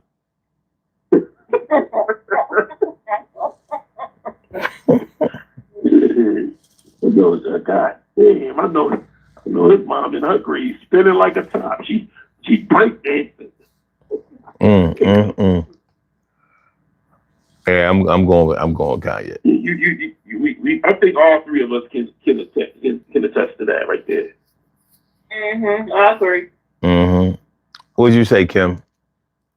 My person would be Bill Cosby pre-jail, pre-weird, pre the stuff he got in trouble for. Before, I say Bill Cosby because he was one of these ones out here talking about. For one, he had so much negative stuff to say about living single. But he must have forgot when he was shucking and jiving in movies like A Piece of the Action. Like, he's quick to say don't use the word nigga and all this kind of stuff, but he was in all those kind of movies back in the day. Did he forget what he We played? just talked about that the other day. He plays in the movies with Sidney. He played in movies with Sidney Poitier and Jimmy Walker. But and all those were shucking and jiving ass movies. I mean, they were good, but still. And then all of a sudden, you become this refined ass person, and all of a sudden, you better than everybody, and we should be acting like this and acting like that. Nigga, still get the fuck on. So that was pretty before. No Bill Cosby. Get the fuck on. Ain't mad at that. We were just talking about that the other day. Mm-hmm. Yeah. Who you got? Who you got, Troy? Shit. I don't even want to go into the political realm, but I'm gonna say Chuck Schumer. Oh Lord, God damn. No argument for me. That motherfucker gotta go. Yeah, Chuck, He gotta go. you know, he's overly polite these days. Is that what we're saying? I don't believe he's overly polite at all. To the opposing party, he is.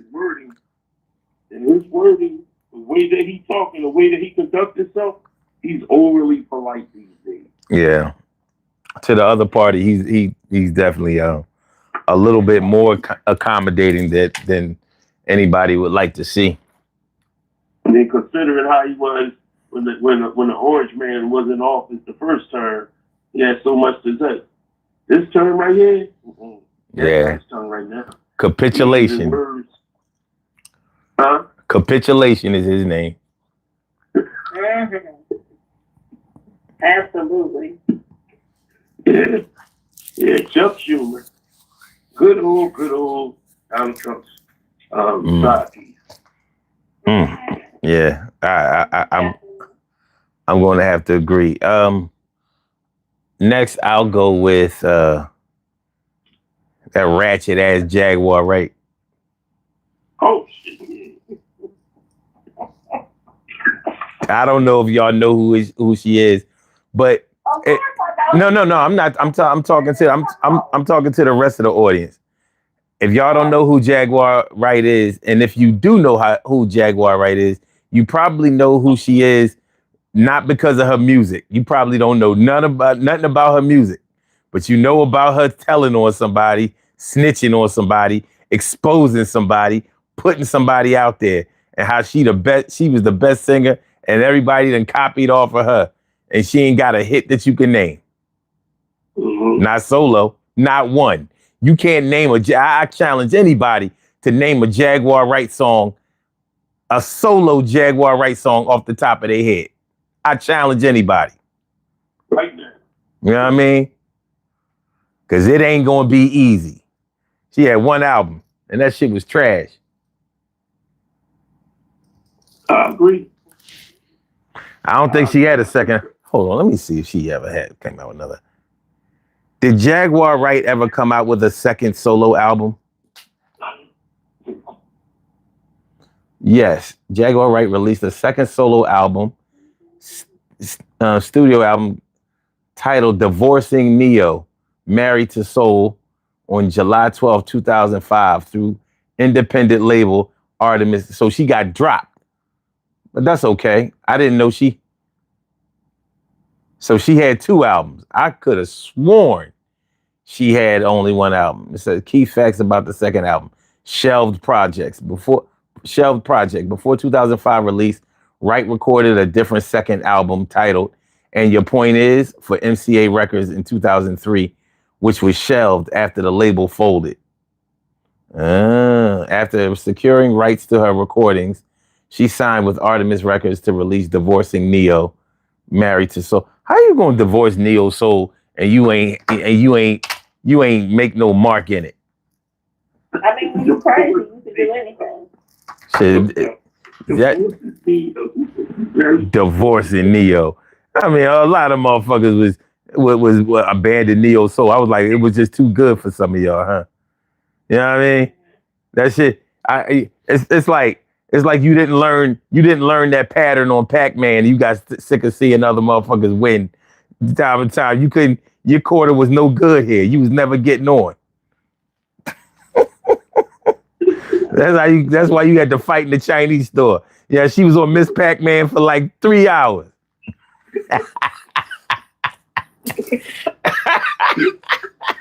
I ain't gonna lose my high school. He turned the whole game around. I mean, you got 3 men left. Damn, let somebody else play.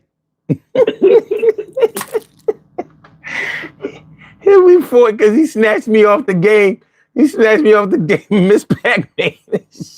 Oh shit! You know that wasn't right. Who you got, Kim? Oh, let me get on my island and get comfortable.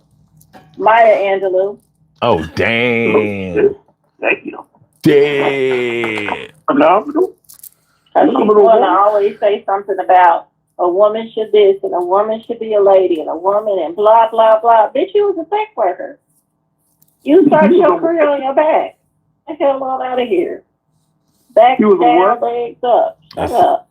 She was a sex worker. Yeah. I don't know how though. She wasn't cute. I mean, there's a lot of women out here that come on now. They got that good yum yum. She wasn't cute. Again, it's a little fact that I've been wanting to say for years, but I was like, people gonna get mad. One thing about it, you know what she was though, son? I mean, phenomenal. She was phenomenal. Is horny looking at a look, a face? No. It depends on the man. It depends on the man. Every man ain't just going, just hit just because it's there. That's horny have a face. I can't hear nothing. Hang out. He said, does horny have a face? What the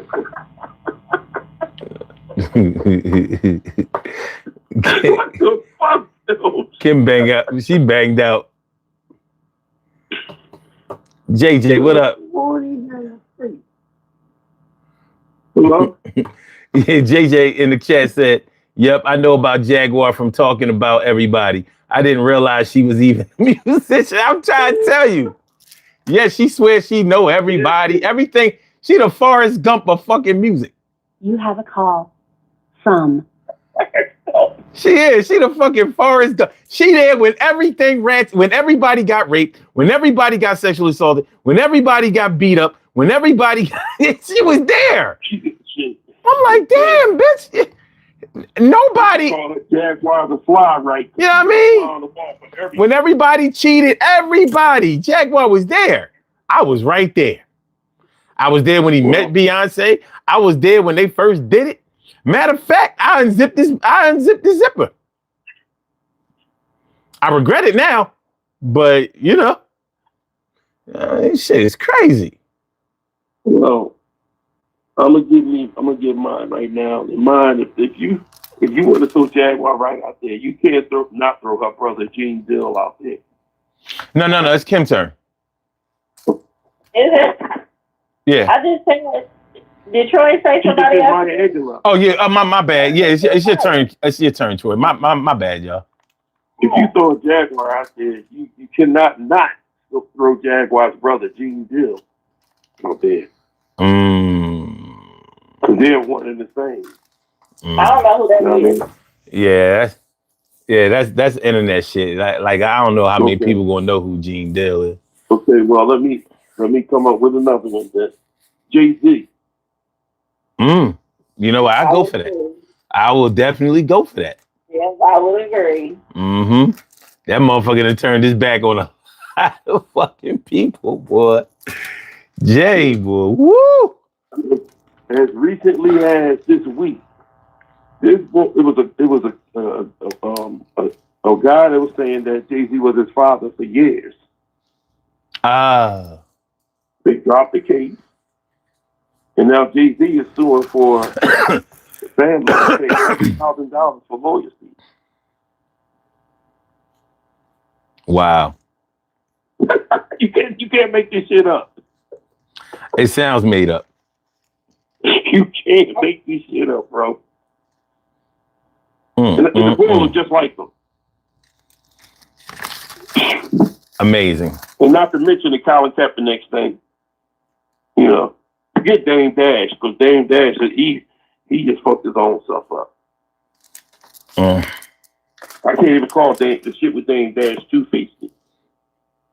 You know, I could call the shit with Beans and them two-faced, but then I keep saying to myself, Jay-Z, if Jay-Z was a street nigga and you was a street nigga, you came off as a groupie to them. Not so much. You know, that's just my theory. Because Jay-Z looked at y'all, street niggas. Y'all looked at him as an idol. Get down and lay down, remember? Okay. Let me see. My next person that I consider to be Two-Face publicly.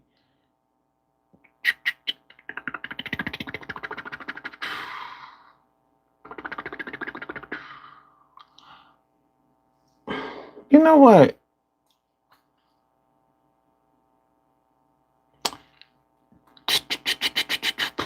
Let's see. Damn, we already overtime. All right. This is going to be the last one, and I'm going to go with one that we probably would not all agree is Two-Faced, and I'm going to say.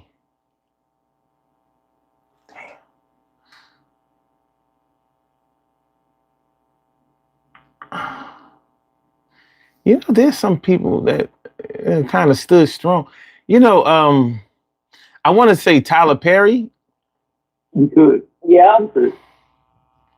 Yeah, I'm going to say Tyler Perry, but because I don't think that everybody agrees that he's Two-Faced. Oh, I do. Yeah, I understand what you're saying, but I think I've heard a lot of people say, no, he's definitely not. You know what I mean? Because he's given so many jobs, you know, to black actors, and that's true. That's why I say he's on the fence with a lot of people. He just pay him $10 more, and it sounds good. Fuck him. But like I said, I don't think everybody would agree that he's Two-Faced. He's a debatable. Because remember, I was saying that we were going to talk about some people who are publicly Two-Faced, and some people that we might disagree are Two-Faced. So he's my pick. All right. Yeah, Kim. I mean, yeah. Go ahead. Oh, goddamn! They both fell off. What the hell? Now the app just crashed. Fuck this app, man. You know what? This is the last month of this shit. I already got my replacement. You have a call from Troy. Yo, y'all just the app didn't even crash all the way. It just cut y'all off. Like fuck both of y'all. You have a call from Kim. The app just said fuck both of y'all. It didn't even crash. It didn't even crash. It just said enough. And I mean, I guess it wasn't going for that Tyler Perry shit. Like, yo, she talking. You know what I mean? He cut you right the fuck off.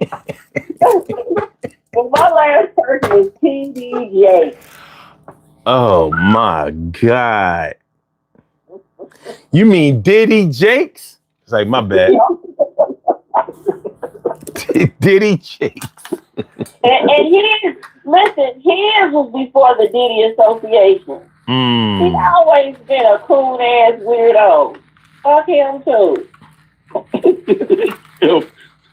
And you say fuck him too, or you be cursing, that shit have me rolling. Fuck him too. I second that emotion.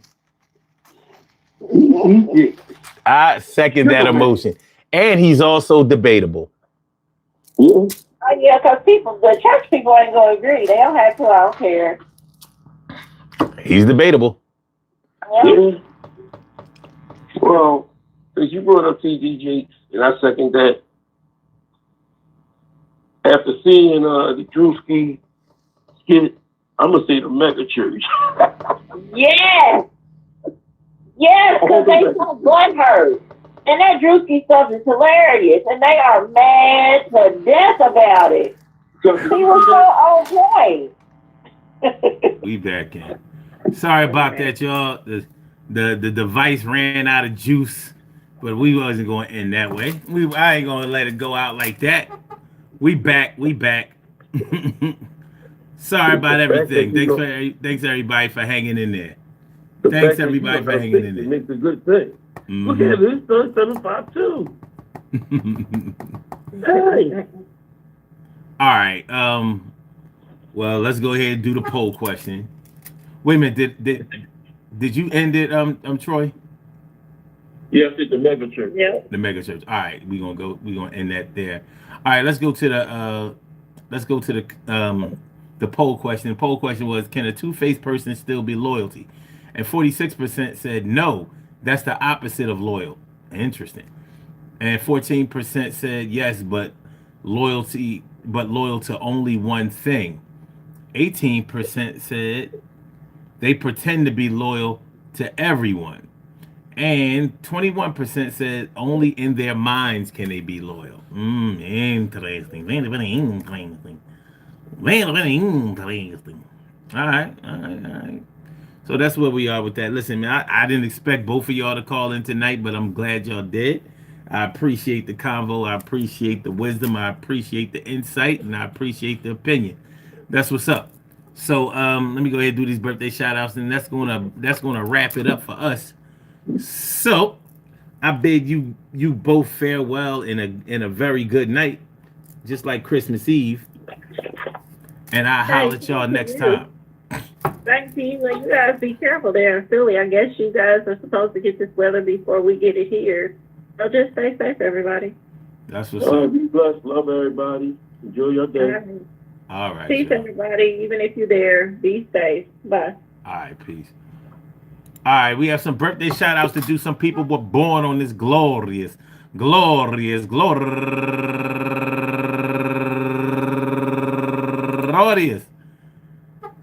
January 21st, and they deserve to be acknowledged. So let's go about our business of acknowledging them and making them feel special because they are special because they are special because they are SPECIAL. They get the RESPECT. They are SPECIAL. They get the RESPECT. They are SPECIAL. They get the RESPECT. They get number one out the box, Shakita Lejardine. Happy birthday. And also Tyra Thomas, happy birthday.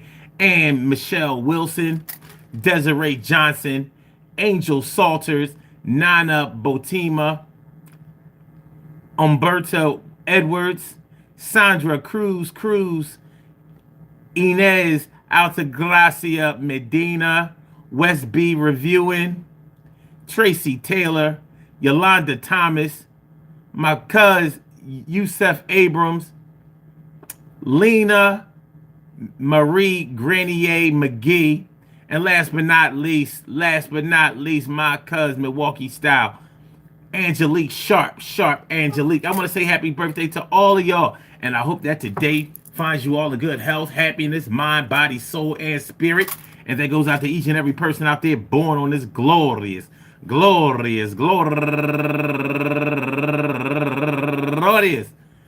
January 21st, anywhere out there in the world, worldwide, internationally, and universally. All of y'all go ahead and turn up.